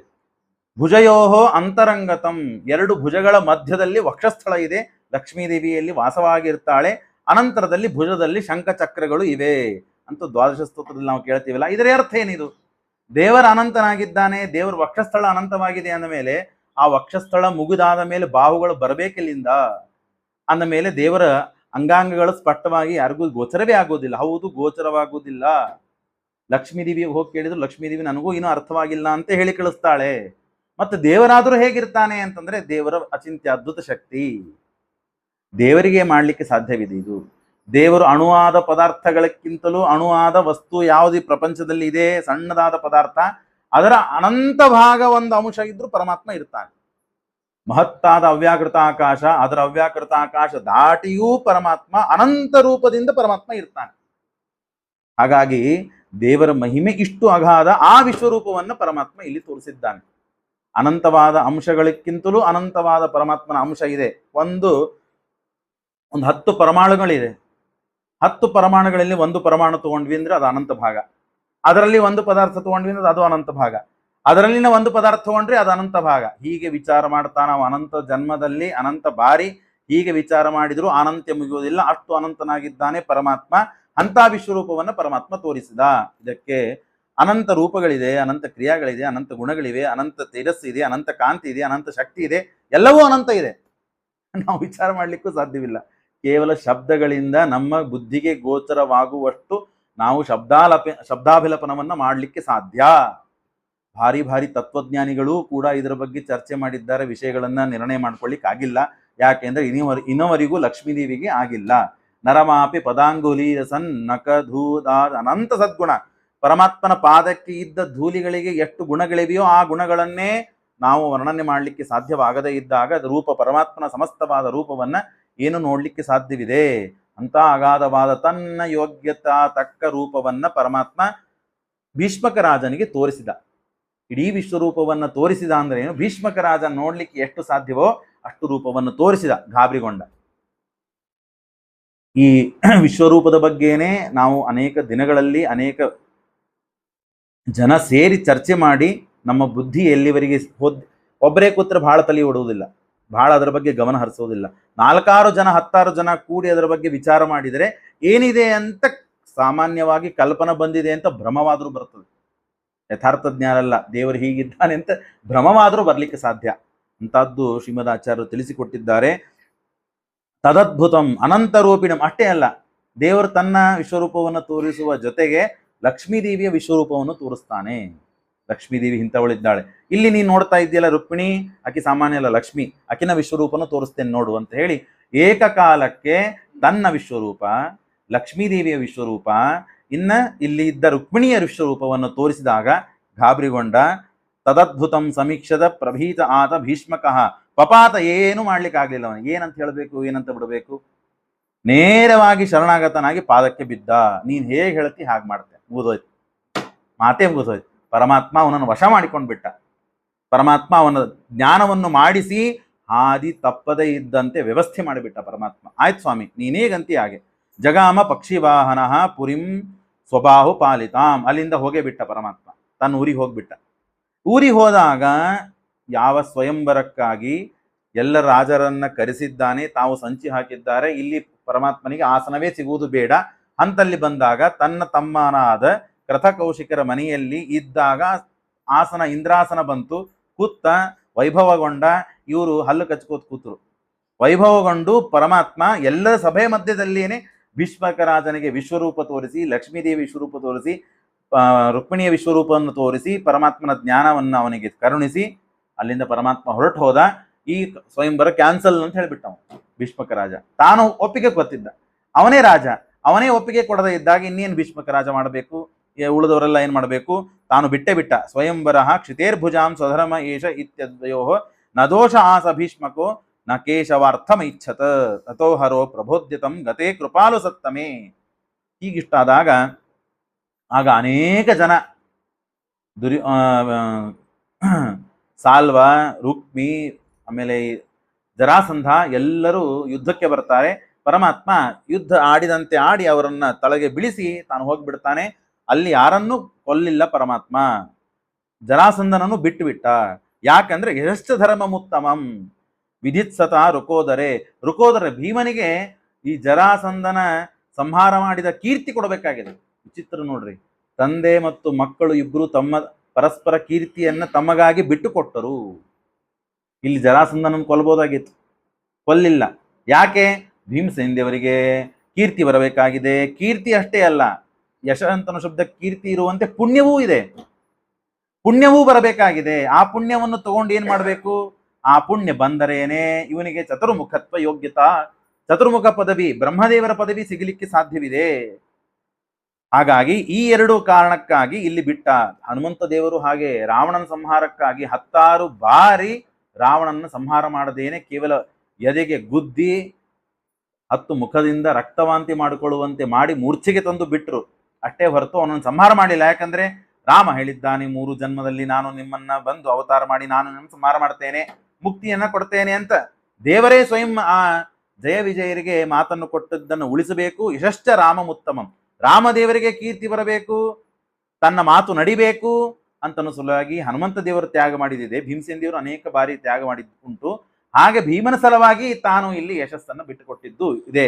ಹಾಗಾಗಿ ವರಾಶಿವಸ್ಯ ಮಾಮಯಂ ನಹಂತುರಿಷ್ಟ ಉತ್ತಮಾತ್, ರುದ್ರದೇವರವರೂ ಇದೆ. ಹಾಗಾಗಿ ನಾನು ಇಲ್ಲಿ ಬಿಟ್ಬಿಡ್ತೇನೆ ಅಂತ ಹೇಳಿ ಅಂತ ಶಿವಪ್ರಸಾದತೋ ಜಿತೋಷ ದೇಶ ಉತ್ತಮಂ. ಇಷ್ಟು ಆಗಿದೆ, ಬಹಳ ಸಂಕಟ ಆಗಿದೆ. ನಾವು ಏನು ವಿಚಾರ ಮಾಡಿದ್ವಿ, ಏನಾಗಿ ಹೋಯ್ತು. ನಿನ್ನೆ ನಾವು ಏನು ವಿಚಾರ ಮಾಡಿದ್ವಿ, ಕೃಷ್ಣ ಬಂದರೆ ಅವನಿಗೇನೂ ಮರ್ಯಾದೆ ಸಿಗಬಾರದು, ಆ ಮರ್ಯಾದೆಗೆ ಸಿಗದೇನೆ ಅವಮಾನಿತನಾಗಿ ತಾನು ಹೋಗ್ತಾನೆ, ನಮ್ಮ ಕೆಲಸ ಅನಾಯಾಸವಾಗಿ ಸುಲಭವಾಗಿ ಮುಗಿದು ಹೋಗ್ತದೆ ಅಂತ ನಾವು ತಿಳಿದಿದ್ವಿ. ವಿಪರೀತವಾಯಿತು ಅಂತ ಹೇಳಿ ಎಲ್ಲರೂ ಸೋತು ಅಷ್ಟರೊಳಗೆ ಜರಾಸಂಧ ಇದ್ದಾನೆ. ನಾನು ಇದ್ದಾಗೂ ಈ ಕೆಲಸವಾಗಲಿಲ್ಲಲ್ಲ, ನನ್ನ ಶಿಷ್ಯರು ನನ್ನ ಬಗ್ಗೆ ಏನು ಅರ್ಥ ಮಾಡ್ಕೊಳ್ತಾರೇನೋ, ನಾನು ದುರ್ಬಲ ಅಂತ ಭಾವಿಸ್ತಾರೆ. ದಿಗೇವ ಪೌರುಷಂ ಹೀನೋ, ಧಿಕ್ಕಾರವಿರಲಿ ಅಂತ ತಮ್ಮನ್ನು ತಾವು ನಿಂದ ಮಾಡ್ಕೊಳ್ತಾ ಇದ್ದಾರೆ ಎಲ್ಲರೂ. ಈ ಅವಸ್ಥೆ ಬಂದಿದೆ. ಅಷ್ಟರೊಳಗೇನೆ ಅಲ್ಲಿ ಸಾಲ್ವ ಬ್ರಹ್ಮದತ್ತ ಅವನೇನ್ ಮಾಡ್ತಾನೆ, ಇಲ್ಲಿ ಒಬ್ರು ಹಿಂದಕ್ಕೆ ಗರ್ಗಾಚಾರ್ಯರು ಒಂದಾದ ಪ್ರಸಂಗವನ್ನು ನಿಮಗೆ ಹೇಳ್ತೇನೆ. ಅಯಂ ಹಿ ದತ್ತಪುತ್ರಕ, ಬಹಳ ಎಲ್ಲ ತ್ರಾಸ ಪಡ್ತಾರೆ, ಎಲ್ಲ ಆಗ್ತದೆ. ಅದಾದ ಮೇಲೆ ಇಲ್ಲಿ ಗರ್ಗಾಚಾರ್ಯರು ಇದ್ದಾರೆ. ಆ ಗರ್ಗಾಚಾರ್ಯರು ಯದಾಸ್ತಿ ಆ ಗರ್ಗಾಚಾರ್ಯರ ಹೆಂಡತಿ ಅಂತಂದ್ರೆ ನಮ್ಮ ಯಾದವರು ಪೈಕಿ ಯಾದವರು ಅಕಿನು ಹೆಂಡತಿನೇ.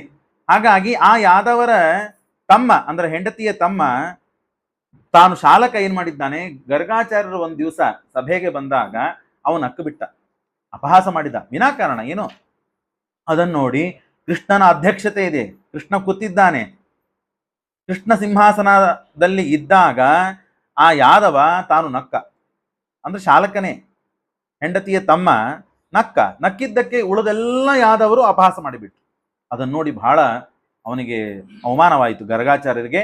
ಕೃಷ್ಣನನ್ನ ಮೊದಲು ಮಾಡಿಕೊಂಡು ಎಲ್ಲಾ ಯಾದವರನ್ನು ನಾನು ಕೊಂದು ಹಾಕ್ತೇನೆ ಅಂತ ಪ್ರತಿಜ್ಞಾ ಮಾಡಿ ತಪಸ್ಸಿಗೆ ಹೋಗ್ಬಿಟ್ಟು ಚಕಾರಶ ಪ್ರತಿಶ್ರವಂ ಸಮಾಶ್ರಯೇ ಧೃತಂ ಇತಿಬ್ರುವಂ ವನಂ ಯಯೌ ತಪಶ್ಚಕಾರ ಶೈಶವಂ. ರುದ್ರದೇವರನ್ನು ಕುರಿತು ತಪಸ್ಸು. ಆಶು ವರವನ್ನು ಕೊಡುವರವರು ತಕ್ಷಣದಲ್ಲಿ. ಹಾಗಾಗಿ ರುದ್ರದೇವರನ್ನು ಕುರಿತು ತಪಸ್ಸು ಏನಂದ್ರೆ, ತಪಸ್ಸು ಮಾಡುವುದೇನು, ಎಷ್ಟು ನಾವು ದೇಹ ದಂಡನೆ ಮಾಡಿಕೊಳ್ತೇವೆ, ತಪಸ್ಸನ್ನು ಮಾಡಬೇಕಾದಾಗ ಎಷ್ಟು ನಮ್ಮನ್ನು ನಾವು ಪೀಡಿಸಿಕೊಳ್ತೇವೋ, ಪೀಡಿಸಿಕೊಂಡು ತಪಸ್ಸು ಮಾಡಿದ್ರೆ ಹೆಚ್ಚು ಪುಣ್ಯ ಇದೆ ಅಂತೆ.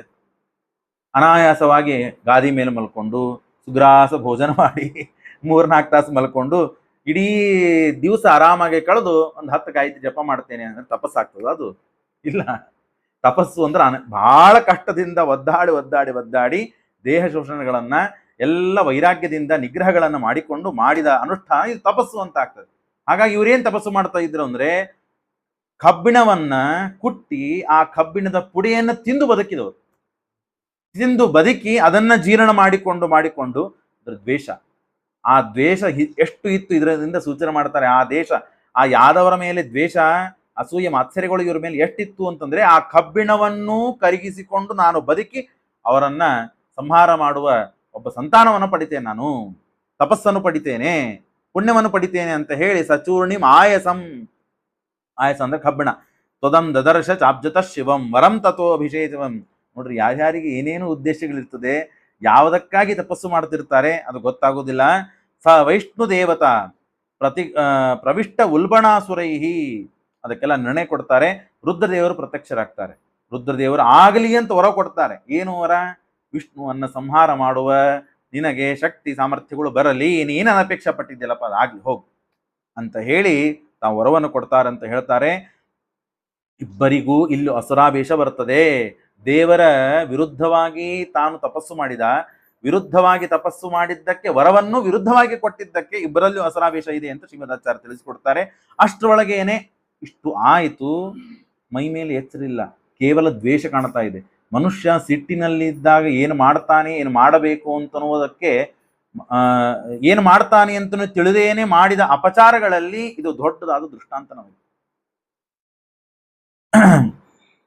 ಆ ಗರ್ಗಾಚಾರ್ಯರು ತಾವು ಅಲ್ಲಿ ಒಬ್ಬ ಅಸುರ ಅಪ್ಸರೆ, ದೇವತಾಗಳಲ್ಲಿ ಹೇಗೆ ಅಪ್ಸರೆ ಇರ್ತಾಳೋ ಹಾಗೆ ಅಸುರರಲ್ಲಿಯೂ ಅಪ್ಸರೆ. ಆದರೆ ಅಸುರ ತಮ್ಮ ಏನು ಸ್ವಭಾವ ಇರ್ತದೋ ಅದೆಲ್ಲ ಸ್ವಭಾವ ಇದ್ದವಳು ಗೋಪಿಕಾ ರೂಪದಲ್ಲಿ ಬಂದಿದ್ದಾಳೆ. ಗೋಪಿಕಾ ರೂಪದಲ್ಲಿ ಅಸುರ ಅಪ್ಸರೆ ಗರ್ಗಾಚಾರ್ಯರ ಹತ್ರ ಬಂದು ತಾನು ಸಂಗ ಮಾಡಿ ಸಂತಾನವನ್ನು ಪಡೆದಿದ್ದಾಳೆ, ಸಂತಾನ ಪಡಿಬೇಕು, ಗರ್ಭಿಣಿಯಾಗಿದ್ದಾಳೆ. ಆ ಪ್ರಸಂಗ ಬಂದಿದೆ. ಆಗ ತಾನು ವಿಚಾರ ಮಾಡಿದ, ಬಹಳ ಪಶ್ಚಾತ್ತಾಪವಾಯಿತು ಗರ್ಗಾಚಾರ್ಯರಿಗೆ. ಏನು ಪಶ್ಚಾತ್ತಾಪವಾಯಿತು ಅಂತಂದ್ರೆ, ನಾನು ಯಾರ ಬಗ್ಗೆ ದ್ವೇಷ ಮಾಡಿದೆ, ಯಾರ ವಿರುದ್ಧವಾಗಿ ತಪಸ್ಸು ಮಾಡಿ ಯಾರ ಸಲುವಾಗಿ ಸಂತಾನ ಪಡಿಬೇಕಂತ ವಿಚಾರ ಮಾಡಿದೆ. ನನ್ನ ಕಡೆಯಿಂದ ಇಷ್ಟ ಅಪಚಾರ ಆಗಬಾರ್ದಾಗಿತ್ತು. ಇನ್ನೇನು ಇದಕ್ಕಿಂತ ದೊಡ್ಡದಾದ ಅಪರಾಧ ಜಗತ್ತಿನಲ್ಲಿ ಇದೆಯಾ ಯಾವುದಾದ್ರೂ? ವಿಷ್ಣುವನ್ನ, ದೇವರನ್ನ ದ್ವೇಷ ಮಾಡಿ ನಾನು ಏನನ್ನ ಸಾಧಿಸಿದೆ? ಸ ಯಾವನೇನ ಭೂಭೃತಾಂ ಗೋಪಿಕಾಭಿರಭಿ ಅರ್ಚಿತ ಅಪುತ್ರಕೇನ ಜಾನತ ಮುನೇಹೇ. ಆಗ ದದೋ ವಿಮೋಹಿತ ಕ್ರುಧ, ಇದೆಲ್ಲ ತನ್ನ ಪ್ರಾರಬ್ಧ.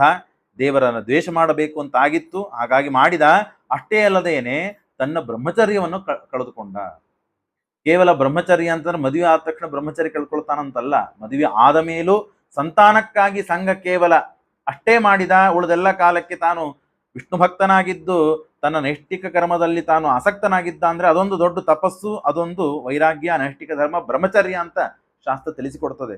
ಹಾಗಾಗಿ ತಾನು ಯದ್ಯಪಿ ನೈಷ್ಠಿಕ ಬ್ರಹ್ಮಚರ್ಯದಲ್ಲಿ ಇದ್ದರೂ ಇದನ್ನ ಅಪರಾಧ ಮಾಡಿದ್ದಕ್ಕೆ ತಾನು ಬ್ರಹ್ಮಚರ್ಯವನ್ನು ಕಳೆದುಕೊಂಡ. ಬ್ರಹ್ಮಚರ್ಯ ಕಳೆದುಕೊಂಡ ಅಂದ್ರೆ ಮುಗೀತು, ಶಾಪಾನುಗ್ರಹ ಸಾಮರ್ಥ್ಯ ಹೋಗ್ಬಿಡ್ತದೆ. ನಾನು ಭಾಗವತದಲ್ಲೇ ಆಗ್ಲಿ, ಬೇರೆ ಬೇರೆ ಪುರಾಣ ಪ್ರವಚನಗಳಲ್ಲಾಗ್ಲಿ ಶ್ರೀಮದಾಚಾರ್ಯ ತಿಳಿಸಿಕೊಟ್ಟ ಹಾದಿಯೇ ನಾವು ಹಿಡಿದುಕೊಂಡು ಹೋದರೆ, ಯಾಕೆ ಈಗ ನಮಗೆ ಆ ಶಕ್ತಿ ನಾವು ಕಳೆದುಕೊಂಡಿದ್ದೇವೆ? ಶಾಪಾನುಗ್ರಹ ಸಾಮರ್ಥ್ಯ, ನಾವು ಆಡಿದ ಮಾತು ಆಗುವುದಿಲ್ಲ, ಬೇಕಾದೆಲ್ಲ ಮಾಡ್ತೇವೆ, ಏನೂ ಆಗುವುದಿಲ್ಲ ನಮಗೆ.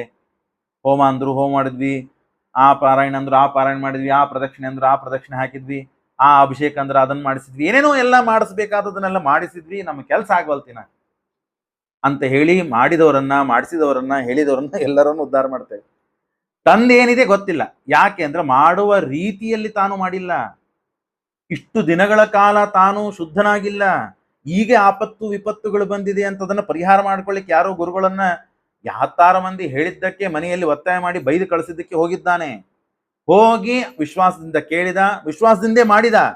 ಆ ವಿಶ್ವಾಸದಿಂದ ಮಾಡಿದ ಮಾತ್ರಕ್ಕೆ ಹಿಂದೆ ಆಚಾರ ವಿಚಾರಗಳು, ಶೌಚ ಇಲ್ಲ, ಶುದ್ಧಿ ಇಲ್ಲ.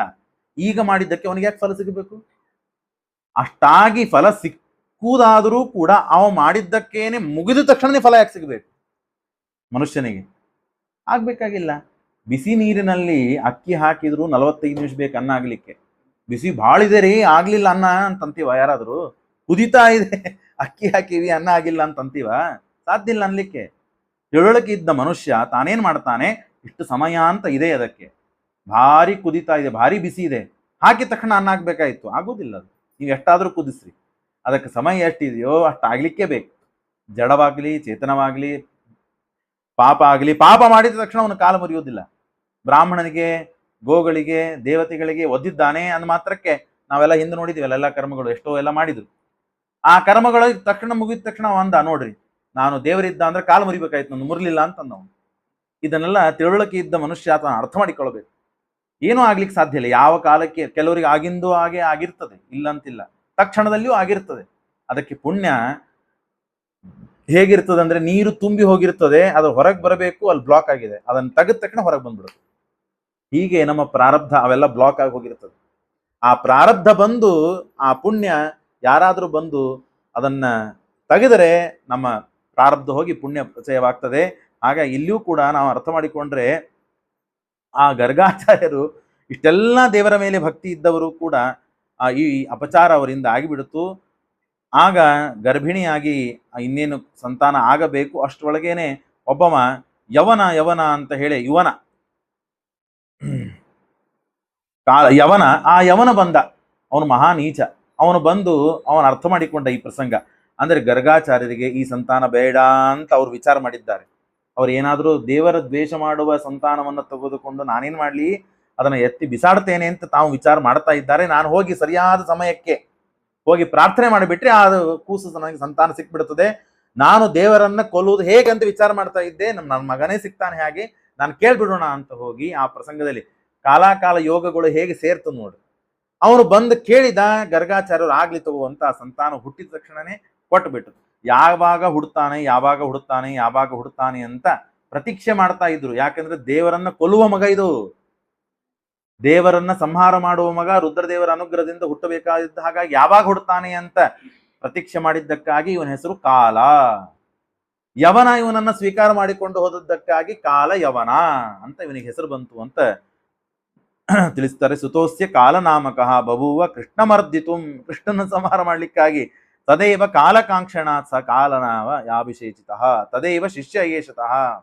ಆ ಕಾಲಯವನ ಇದ್ದಾನೆ. ಇದೆಲ್ಲ ಸಾಲ್ವ ಹೇಳ್ತಾ ಇದ್ದಾನೆ ಜರಾಸಂಧನಿಗೆ. ಹೀಗೆ ಹಿಂದೆ ಕಥೆ ಆಯಿತು. ಆ ಕಾಲ ಇವನು ಹುಟ್ಟಿದ್ದಾನೆ, ಕೃಷ್ಣನ ಸಂಹಾರ ಮಾಡಲಿಕ್ಕೆ ಹುಟ್ಟಿದವನು. ಅಂದ ಮೇಲೆ ಈ ಸಮಯಕ್ಕೆ ನಾವೆಲ್ಲರೂ ಸೋತ್ ಹೋಗಿದ್ದೇವೆ, ಕೃಷ್ಣನ ಮುಂದೆ ನಿಂದಿರ್ಲಿಕ್ಕಾಗಲಿಲ್ಲ. ಎಷ್ಟು ಬಾರಿ ಹೋದರೂ ನಾವು ಸೋತ್ ಹೋಗ್ತೇವೆ. ಅಂದ ಮೇಲೆ ಅವನು ಅದಕ್ಕಾಗಿ ಹುಟ್ಟಿದ್ದು ಅಂದಮೇಲೆ ಅವನು ಕರೆಸಿ ನಾವು ಕೃಷ್ಣನ ಸಂಹಾರ ಮಾಡಿಸಬಹುದಲ್ಲ. ತತಶ್ಚ ರುಕ್ಮಿಣಿ, ಅವನು ಸತ್ತು ಹೋದ. ಈಗ ಕೃಷ್ಣ ಬರ್ತಾನೆ, ನಾವು ಅನ್ಕೊಂಡಿದ್ದು ಕೆಲಸ ಆಗೋದಿಲ್ಲ. ಒಂದು, ಅವನು ಬರೆಯಬಾರದು, ಬಂದ್ರೆ ಅವನು ಇಲ್ಲ ಅಂತ ಮಾಡಬೇಕು. ಹಾಗಾಗಿ ಅವನು ಕೊಂದೇ ಬಿಡೋಣ ನಾವು ಅಂತ ಹೇಳಿ ಇಷ್ಟು ಮಾತನ್ನ ತಾನು ಮಾತಾಡ್ತಾ ಇದ್ದಾನೆ. ಜರಾಸಂಧ ಕೈ ತುರ್ಕೋತಾ ಇದ್ದಾನೆ. ಸಿಟ್ಟು ಬರ್ತದೆ ಅವನಿಗೆ, ಸಿಟ್ಟು ಬರ್ತಾ ಇದೆ ಅವನಿಗೆ, ಹಲ್ಲೆಲ್ಲ ಕಡಿತಾ ಇದ್ದಾನೆ. ಕರಂ ಕರೇಣ ಪೀಡಯನ್, ತನಗೆ ತಾನು ನೋವು ಮಾಡ್ಕೊಳ್ತಾನೆ. ಸಿಟ್ಟು, ನಾನು ಇಲ್ಲಿ ರಾಜ, ನಿಮ್ಮೆಲ್ಲರಿಗೂ ನಾಯಕ ನಾನಿದ್ದೇನೆ, ನನ್ನ ಮುಂದೆ ಯಾವೊಬ್ಬ ಪೆಳ್ಳಿ, ಆ ಗರ್ಗಾಚಾರ್ಯರ ಮಗ. ಆ ಗರ್ಗಾಚಾರ್ಯರ ಮಗ ನನಗಿಂತ ಭಾರಿ ಮಾಡ್ಲಿಕ್ಕಿತ್ತೀನಿ. ನಾನು ಕೃಷ್ಣನ ಸಂಹಾರ ಮಾಡಬೇಕು ಅಂತ ಉದ್ಯುಕ್ತನಾಗಿ ನಾನು ಕೂತಾಗ ನನ್ಕಿಂತ ಅಧಮನಾದ ವ್ಯಕ್ತಿಯನ್ನ ನನ್ನ ಶಿಷ್ಯರ ಶಿಷ್ಯ ಅವನು ಅಂತವನನ್ನ ನೀನು ಕರೆದು ಕೃಷ್ಣನ ಸಂಹಾರ ಮಾಡ್ತೀನಿ ಅಂದ್ರೆ ನನ್ನ ಮೇಲೆ ಅವಿಶ್ವಾಸ ಬಂತ. ಎಂತ ಮಹಾ ಸಂದರ್ಭಗಳಲ್ಲಿ ನಾನು ಇದ್ದ ಅವಸ್ಥೆಗೆ ಗೆದ್ದು ಹೋಗಿದೆ ಎಷ್ಟೋ ಪಕ್ಷಗಳು. ನೆನಪು ಹೋಯ್ತಾ ನಿಮಗೆ? ಸುದುರ್ಗ ಕಾರ್ಯಸಿದ್ಧಿಂ, ಎಂದೂ ಆ ಕೆಲಸ ಆಗ್ಲಿಕ್ಕೆ ಸಾಧ್ಯವಿಲ್ಲ. ಅಂತ ಕೆಲಸಗಳನ್ನ ನಾನು ಕೇವಲ ಸನ್ನಿಧಾನ ಮಾತ್ರಕ್ಕೆ ಆಗೋಗಿದೆ. ಮರ್ತು ಹೋಗ್ಬಿಡ್ತಾ, ಏನೋ ಒಂದ್ಸರಿ ಕೃಷ್ಣ ನನ್ನನ್ನು ಸೋಲಿಸ್ಬಿಟ್ಟಿದ್ದಾನೆ ಅಂತ ಹೇಳಿ ನನ್ನ ಅವಮಾನ ಮಾಡಿ ಯಾರೋ ಒಬ್ಬ ಸಣ್ಣ ಹುಡುಗನನ್ನು ತಂದು ಕೃಷ್ಣನ ಸಂಹಾರಕ್ಕೆ ಬಿಡ್ತೀನಿ ಅಂತಂದ್ರೆ ಅಂತ ಜರಾಸಂಧ ಸಿಟ್ಟಿಗೆ ಬಂದ್ಬಿಟ್ಟ ಸಾಲ್ವನ ಮೇಲೆ. ಸಾಲ್ವನ ಬುದ್ಧಿ ಚಾಣಾಕ್ಷಣತನ, ಅವನ ಬುದ್ಧಿತನ ಹೇಗಿದೆ ನೋಡಿ. ತಕ್ಷಣದಲ್ಲಿ ಮಾತು ಚೇಂಜ್ ಮಾಡಿ ಆ ಜರಾಸಂಧನ ಶಾಂತ ಮಾಡಿಬಿಡ್ತಾನೆ. ಅವನೇನ್ ಶಾಂತ ಆಗೋದಿಲ್ಲ, ಆದ್ರೆ ಇದ್ದ ಸಭಾ ಹೌದು ಹೌದು ಹೌದು ಅಂತ ಅನ್ನೋರತ್ಲೆ ಆ ಕಾಲಯವನ ಏನ್ ಮಾಡ್ತಾನೆ ಕೆಲಸ, ಜರಾಸಂಧನಿಗೆ ಆಗಿಲ್ಲ ಅಂತ ಹೇಳಿ ಎರಡು ಪಕ್ಷವಾಗಿಬಿಡ್ತು. ಜರಾಸಂಧ ದುರ್ಬಲ ಕೃಷ್ಣನಿಗಿಂತ ಅಂತ ಆಯ್ತು. ಈಗ ಕಾಲಯವನ ಬಂದು ತಪ್ಪಿ ಕೃಷ್ಣ ಸಾಯುವುದಿಲ್ಲ, ಅವನಿಗೇನು ಜನನ ಮನನಗಳು ಇವೆ ಇಲ್ಲ. ಏನಾದರೂ ಮಾಡಿ ಕೃಷ್ಣ ಅವನನ್ನು ನೋಡಿ ಭಯಭೀತನಾಗಿ ಹೋದರೂ ಜರಾಸಂಧನಿಗಿಂತ ಹೆಚ್ಚಿನವನು ಕಾಲಯವನ ಅಂತ ಹೇಳಿ ಜರಾಸಂಧನ ಮಾನ ಮರ್ಯಾದೆ ಹೋಯ್ತು. ಕೃಷ್ಣನಿಂದಲೇ ಆಯ್ತು ಅದು ಕೂಡ. ಹಾಗಾಗಬಾರದು ಅಂತ ಹೇಳಿ ಎಲ್ಲಾ ವಿಚಾರಗಳನ್ನು ಮಾಡಿ ತಾನು ಈ ಮಾತುಗಳನ್ನ ಹೇಳ್ತಾನೆ. ಸ್ವಾಮಿ ಹಾಗೆಲ್ಲ ನೀವು ಮಹಾನುಭಾವರು, ನೀವೆಲ್ಲ ಹೀಗೆ ಇಲ್ಲದೆ ಇದ್ದ ವಿಚಾರಗಳನ್ನು ಮಾಡಬೇಡ್ರಿ. ಅವನು ನಿಮ್ಮ ಶಿಷ್ಯ ಮಾಡಿದ ಕೆಲಸ ಅವನಿಂದ ಆಗ್ತದೆ, ಆಗಲಿ. ಶಿಷ್ಯನು ಮಾಡಿದ ಕೆಲಸ ಆ ಕಾರ್ಯಸಿದ್ಧಿಗೆ ಪ್ರಸಿದ್ಧಿ ಅಥವಾ ಕೀರ್ತಿ ಬರುವುದು ಯಾರಿಗೆ? ಗುರುಗಳಿಗೆ. ಇಂಥ ಗುರುಗಳ ಶಿಷ್ಯ ತಾನು ಮತ್ತೆ ಈ ಕೆಲಸವನ್ನು ಮಾಡಿದ ಅಂದ್ರೆ ಶಿಷ್ಯನಿಗೆ ಕೀರ್ತಿ ಬರುವುದಕ್ಕಿಂತ 10 ಪಟ್ಟು ಗುರುಗಳಿಗೆ ಕೀರ್ತಿ ಬರುತ್ತದೆ. ಹಾಗಾಗಿ ಇದನ್ನು ಅರ್ಥ ಮಾಡಿಕೋ, ಅದನ್ನು ವಿಚಾರ ಮಾಡಿಕೋ. ಈಗ ಒಬ್ಬ ಬುದ್ಧಿವಂತ ತಾನು ಏನ್ ಮಾಡ್ತಾನೆ, ಒಂದು ಗಿಡವನ್ನ ಕಡಿಬೇಕಾಗಿದೆ. ಸಮಯ ಆದ್ರೆ ತಿಳಿಸ್ರಿ. ಗಿಡವನ್ನ ಕಡಿಬೇಕಾಗಿರ್ತದೆ. ಆ ಗಿಡವನ್ನ ಕಡಿಬೇಕಾದಾಗ ತಾನು ತನ್ನ ಕೈಯಿಂದ ಗುದ್ದಿ ತನ್ನ ಕೈ ನೋವು ಮಾಡಿಕೊಂಡು ಗಿಡ ಬೀಳಿಲ್ಲ ಅಂತ ಅಸಮಾಧಾನ ಮಾಡ್ಕೊಂಡು ಹೋಗ್ತಾನೋ, ಅಥವಾ ಒಂದು ಕೊಡಲಿಯನ್ನು ತೆಗೆದುಕೊಂಡು ಬಂದು ತನ್ನ ಬಲದಿಂದಲೇನೆ ಆ ಕೊಡಲಿಯಿಂದ ಆ ಗಿಡವನ್ನ ಮತ್ತೆ ಛೇದನ ಮಾಡ್ತಾನೋ. ಛೇದನ ಮಾಡಿದಾಗ ಕೊಡ್ಲಿಯಿಂದ ಮುರಿದು ಬೀಳುತ್ತದೆ. ಬಿದ್ದಾಗ ನಾ ಕಡಿಲಿಲ್ಲ, ಕೊಡ್ಲಿ ಕಡಿತು, ನಾನು ದುರ್ಬಲ ಅಂತ ಹೇಳಿ ಅಳ್ತಾ ಹೋಗ್ತಾನ ಹುಚ್ಚ? ಹಂಗೆ ಮಾಡಿದ್ರೆ ಹುಚ್ಚನೇ ಆಗ್ತಾನ. ನಿನ್ನ ಬಲನೇ, ನೀನು ಅನ್ಕೊಂಡ ಕೆಲಸವೇ ಕೊಡಲಿಯ ದ್ವಾರ ನೀನು ಮಾಡಿದೆಯಷ್ಟೇ. ಹಾಗೆ ಈ ಕಾಲಯವನ ಅಂತ ಒಂದು ಕೊಡಲಿ, ಅದಕ್ಕೆ ಹಿಂದೆ ಇದ್ದು ಬಲವನ್ನ ಹಾಕೋನೇ ನೀನು. ಅಂದ ಮೇಲೆ ನೀನು ಮಾಡಿದಂತೆ ಅವನು ಮಾಡಿದಂತೆ ನೀನು ತಿಳ್ಕೊಳಿಕ್ ಹೋಗ್ಬೇಡ. ಎಷ್ಟು ಚಂದ ಮಾತು ಹೇಳ್ತಾಳ್ರಿ. ಕುಟಾರ ಸಂಹಿತ ಹೆಸೋ ತವೇವ ಧಾವನೇಶ್ವರ ವಿನಾ ಭವದ್ಬಲಂ ಕ್ವಚಿತ್. ನೀವು ಇಲ್ಲದೆ ಏನಾಗ್ಲಿಕ್ಕೆ ಸಾಧ್ಯ ಸ್ವಾಮಿ? ನಮ್ಮ ಅಸ್ತಿತ್ವನೇ ಇಲ್ಲ. ಹಾಗಾಗಿ ನೀವು ಅದನ್ನು ತಪ್ಪು ಭಾವಿಸಬೇಡ್ರಿ. ವರೋಹಿ ಕೃಷ್ಣ ಮರ್ದನೆ, ಅವನಿಗೆ ಕೃಷ್ಣನನ್ನು ಕೊಲ್ಲುವ ವರ ಇದೆ ಅನ್ನೋ ಸಲುವಾಗಿ ಅವನನ್ನು ಹೋಗಿ ಕೇಳುವುದಷ್ಟೇ. ಅದಕ್ಕಾಗಿ ಹುಟ್ಟಿದವನು. ಹಾಗಾಗಿ ವೃತೋಸ್ಯ ಕೇವಲ ಶಿವ, ರುದ್ರದೇವರ ವರ ಇದೆ. ಹಾಗಾಗಿ ತದನ್ನೇ ಶತ್ರು ಪೀಡನ, ನಮಗೆ ಅವನ ಪೀಡೆನೂ ಆಗಿದೆ. ಹಾಗಾಗಿ ನಾವು ಅವನ ಮುಂದೆ ಬಿಡೋಣ. ಅವನು ಮುಂದಾಗಿ ಇನ್ನೇನು ಕೃಷ್ಣ ಸಾಯುವ ಹೊತ್ತು ಬಂತು ಅಂದಾಗ ನಾವೆಲ್ಲರೂ ಹೋಗೋಣ, ಕೊಂದು ಹಾಕೋಣ. ಹಾಗಾಗಿ ವಿಚಾರ ಮಾಡಿದ್ದು ಅಂತಂದಾಗ ಆಯ್ತು, ಅವನನ್ನು ಕಳಿಸು ಅಂತ ಜರಾಸಂಧ ಏನು ಬಾಯಿಂದ ಹೇಳಿಲ್ಲ, ಸುಮ್ನಾದ. ಸರಿ ಆಗ್ಲಿ ಅಂತಂದಾಗ ಆ ಕಾಲಯವನ ಹತ್ರ ನಾನು ಹೋಗಿ ಬರ್ತೇನೆ, ಜರಾಸಂಧ ಈ ಮಾತು ಹೇಳಿದ್ದಾನೆ ಅಂತ ಅವನನ್ನು ಕುರಿತು ತಿಳಿಸ್ತೇನೆ ಅಂದಾಗ ಸರಿ ಆಗ್ಲಿ ಅಂತ ಕಾಲಯವನ ಹತ್ರ ಈ ಸಾಲ್ವ ಬ್ರಹ್ಮದತ್ತ ಹೋದ. ಹೋಗಿ ಜರಾಸಂಧ ಈಗ ಆಜ್ಞೆ ಮಾಡಿದ್ದಾನೆ, ಕೃಷ್ಣ ಇಲ್ಲದೆ ಇದ್ದಂತೆ ಮಾಡಬೇಕು, ಅವನನ್ನು ಕೊಂದು ಹಾಕ್ಬೇಕು ಅಂದಾಗ ಬಹಳ ಸಂತೋಷ ಆಯ್ತು ಅವನಿಗೆ. ದೊಡ್ಡವರಿಂದ ನಮಗೆ ಈ ಸ್ವಾಮಿಗಳು ನಿಮಗೆ ಒಂದು ಕೆಲಸ ಹೇಳ್ಯಾರ್ರಿ ಅಂತ ನಾ ಹೇಳಿದ್ರೆ ಏನಿಲ್ದೇನು ಉತ್ಸಾಹ ಪಟ್ಟು ನಾವು ಉತ್ಸಾಹಭರಿತರಾಗಿ ಆ ಕೆಲಸಕ್ಕೆ ಆಗ್ತದೋ ಬಿಡ್ತದೋ, ಮೊದ್ಲಿಗಂತೂ ಹೋಗೋಣ ಅಂತ ಹೋಗ್ತೀವೋ ಇಲ್ಲ. ಹಾಗೆ ಅವನ ಪಾಲಿಗೆ ಅವನೇ ಜರಾಸಂಧನೇ ಮತ್ತೆಲ್ಲನು, ಗುರುನೂ ಹೌದು, ದೇವತೆನೂ ಹೌದು, ಎಲ್ಲನೂ ಹೌದು. ಜರಾಸಂಧ ಈ ಮಾತು ಹೇಳಿದ್ನ ನನಗೆ ಅಂತ ಹೇಳಿ ನಿಂತ ಸ್ಥಳದಲ್ಲೇ ಜರಾಸಂಧ ಎಲ್ಲಿದ್ದಾನೆ ಅಂತ ಕೇಳಿ ಅಲ್ಲಿಂದಲೇ ನಮಸ್ಕಾರ ಮಾಡ್ತಾನೆ. ನಿಶಮ್ಯ ಭಕ್ತಿಪೂರ್ವಕಂ, ಭಕ್ತಿಯಿಂದ ಪ್ರಣಮ್ಯ ನಮಸ್ಕಾರ ಮಾಡಿ ಅಲ್ಲಿಂದ ಹೊರಟಾಗ ಜರಾಸುತೋ ಹಿ ದೈವತಂ ಕೇಶವದ್ವಿಷಾಂ ಇತಿ ಪ್ರಣಮ್ಯತಂ ದಿಶಂ ತದೀಯಂ ಅಶ್ವಪುರುಷತ. 3 ಕೋಟಿ ಸಂಖ್ಯೆಯ 3 ಕೋಟಿ ಸಂಖ್ಯೆಯಿಂದ ಕೂಡಿದ ಸೈನ್ಯವನ್ನ ತೆಗೆದುಕೊಂಡು ಕಾಲಯವನ ಹೊರಟಿದ್ದಾನೆ. ಆ ಕಾಲಕ್ಕೆ ಭಾಗವತದಲ್ಲಿ ಮಾತು ತಿಳಿಸ್ತಾರೆ, ಜರಾಸಂಧ ಇದನ್ನು ಸಹನ ಮಾಡ್ಕೊಳ್ಳಿಕ್ಕೆ ಆಗ್ಲಿಲ್ಲ ಅವನಿಗೆ.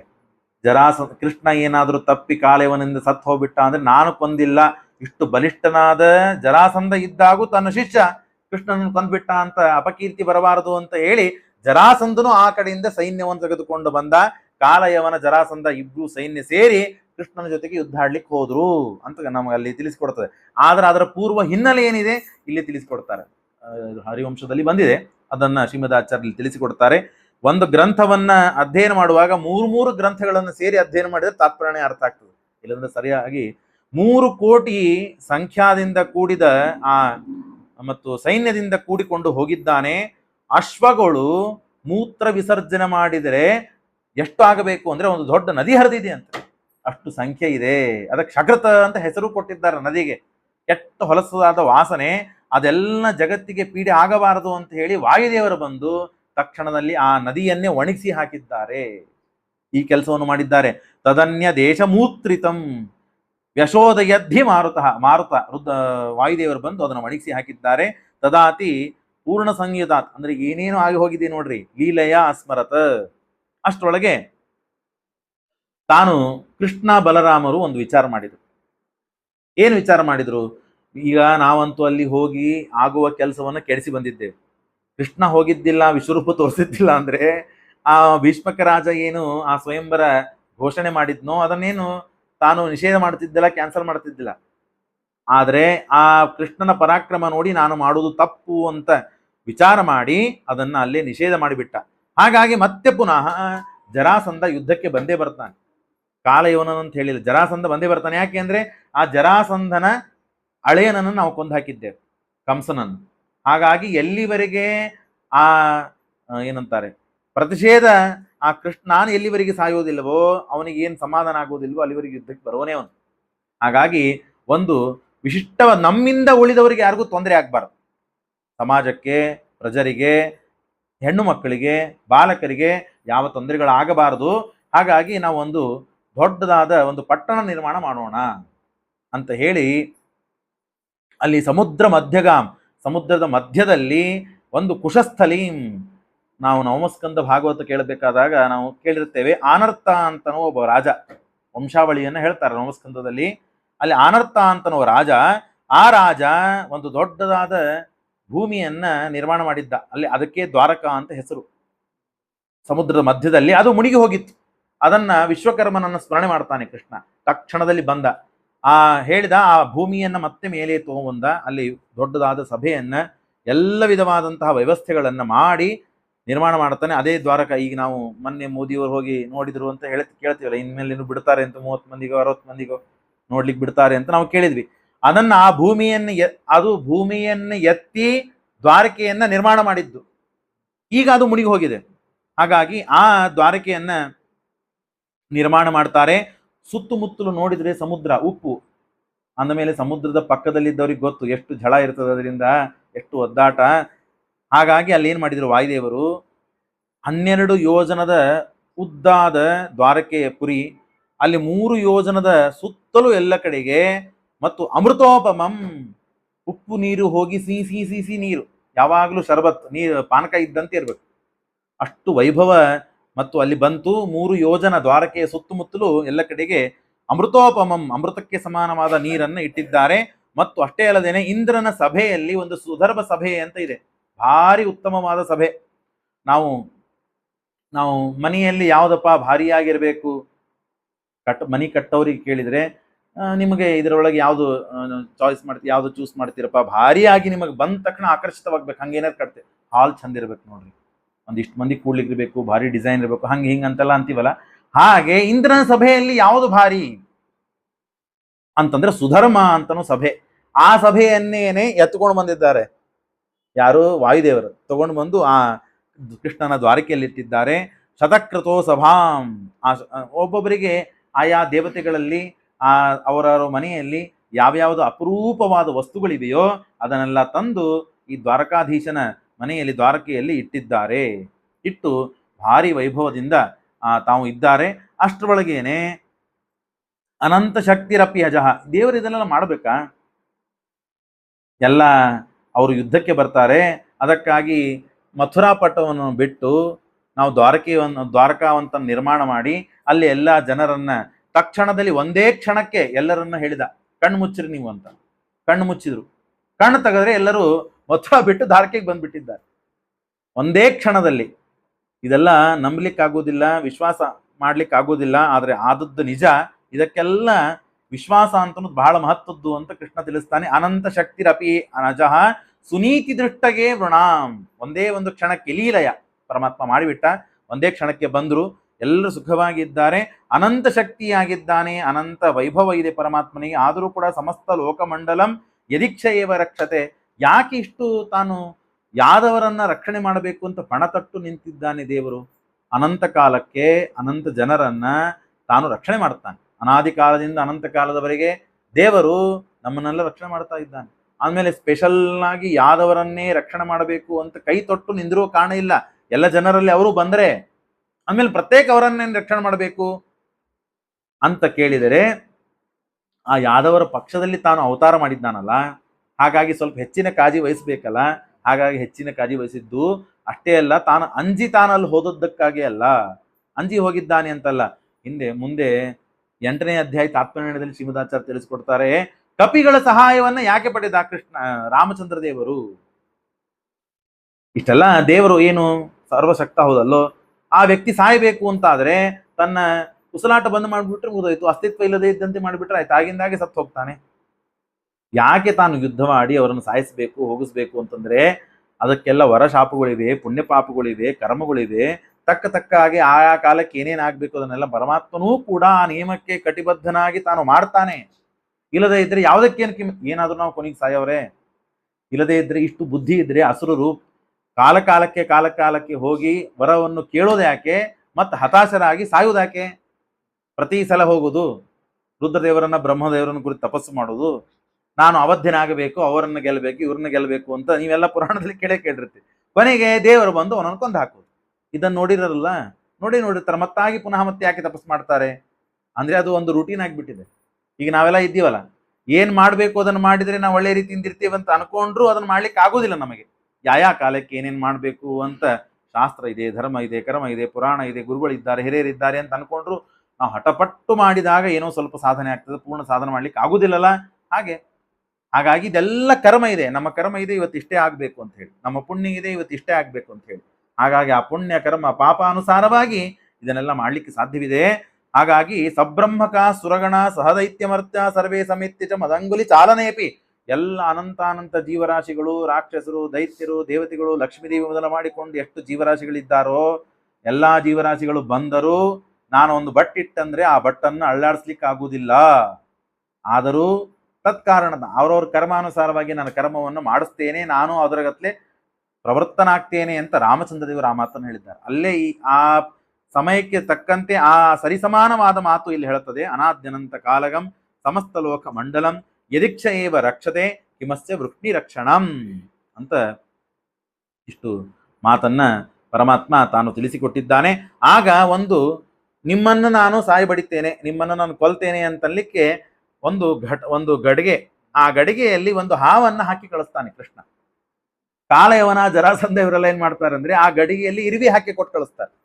ಏನ್ ಮಾಡ್ತಾ ಇದು ಇರುವೆ, ಹಾವು, ಘಟ, ಗಡಿಗೆ ಏನ್ ಜಗಳಾಡ್ತಾ ಇದ್ದಾರೆ ಇವರು ಅಂದ್ರೆ, ಕೃಷ್ಣ ಒಂದು ಸೂಚನೆ ಮಾಡಿದ, ನೀವೆಲ್ಲ ಬೇಕಾದಷ್ಟು ಜನ ಇದ್ರೆ ನಾನು ಒಂದು ಘಟ ಸರ್ಪ ಬಂದು ನಿಮ್ಮನ್ನೆಲ್ಲ ಕೊಂದು ಹಾಕ್ತೇನೆ ಅಂತ ಕೃಷ್ಣ ಸೂಚನೆ ಕೊಟ್ರೆ, ಅವರೆಲ್ಲ ಏನ್ ಸೂಚನೆ ಕೊಟ್ರು, ಏನು ಒಂದು ಹಾವು ತುಂಬೆಲ್ಲ ನಾವು ಇರುವೆ ಹಾಕಿ ಕಳಿಸಿದ್ದೇವೆ, ನಾವು ಇಷ್ಟು ಜನ ಇದ್ದೇವೆ, ನಿನ್ನನ್ನು ಕಚ್ಚಿ ಕಚ್ಚಿ ಕಚ್ಚಿ ಕೊಂದು ಹಾಕ್ತೇವೆ ನಾವು ಅಂತ ಇಷ್ಟು ಸಮರ್ಥರಿದ್ದೇವೆ, ಕೇವಲ ಉತ್ತಮ ಮಾತಿನಿಂದ ಮಾಡಿದ ನಡೆಯುವುದಿಲ್ಲ, ನಾನೇ ಬರ್ತೇನೆ ಅಂತ ಹೇಳಿ ತಾನು ಪರಮಾತ್ಮ ಪುರಾಹಿ ಯೌವನಾಶ್ವ.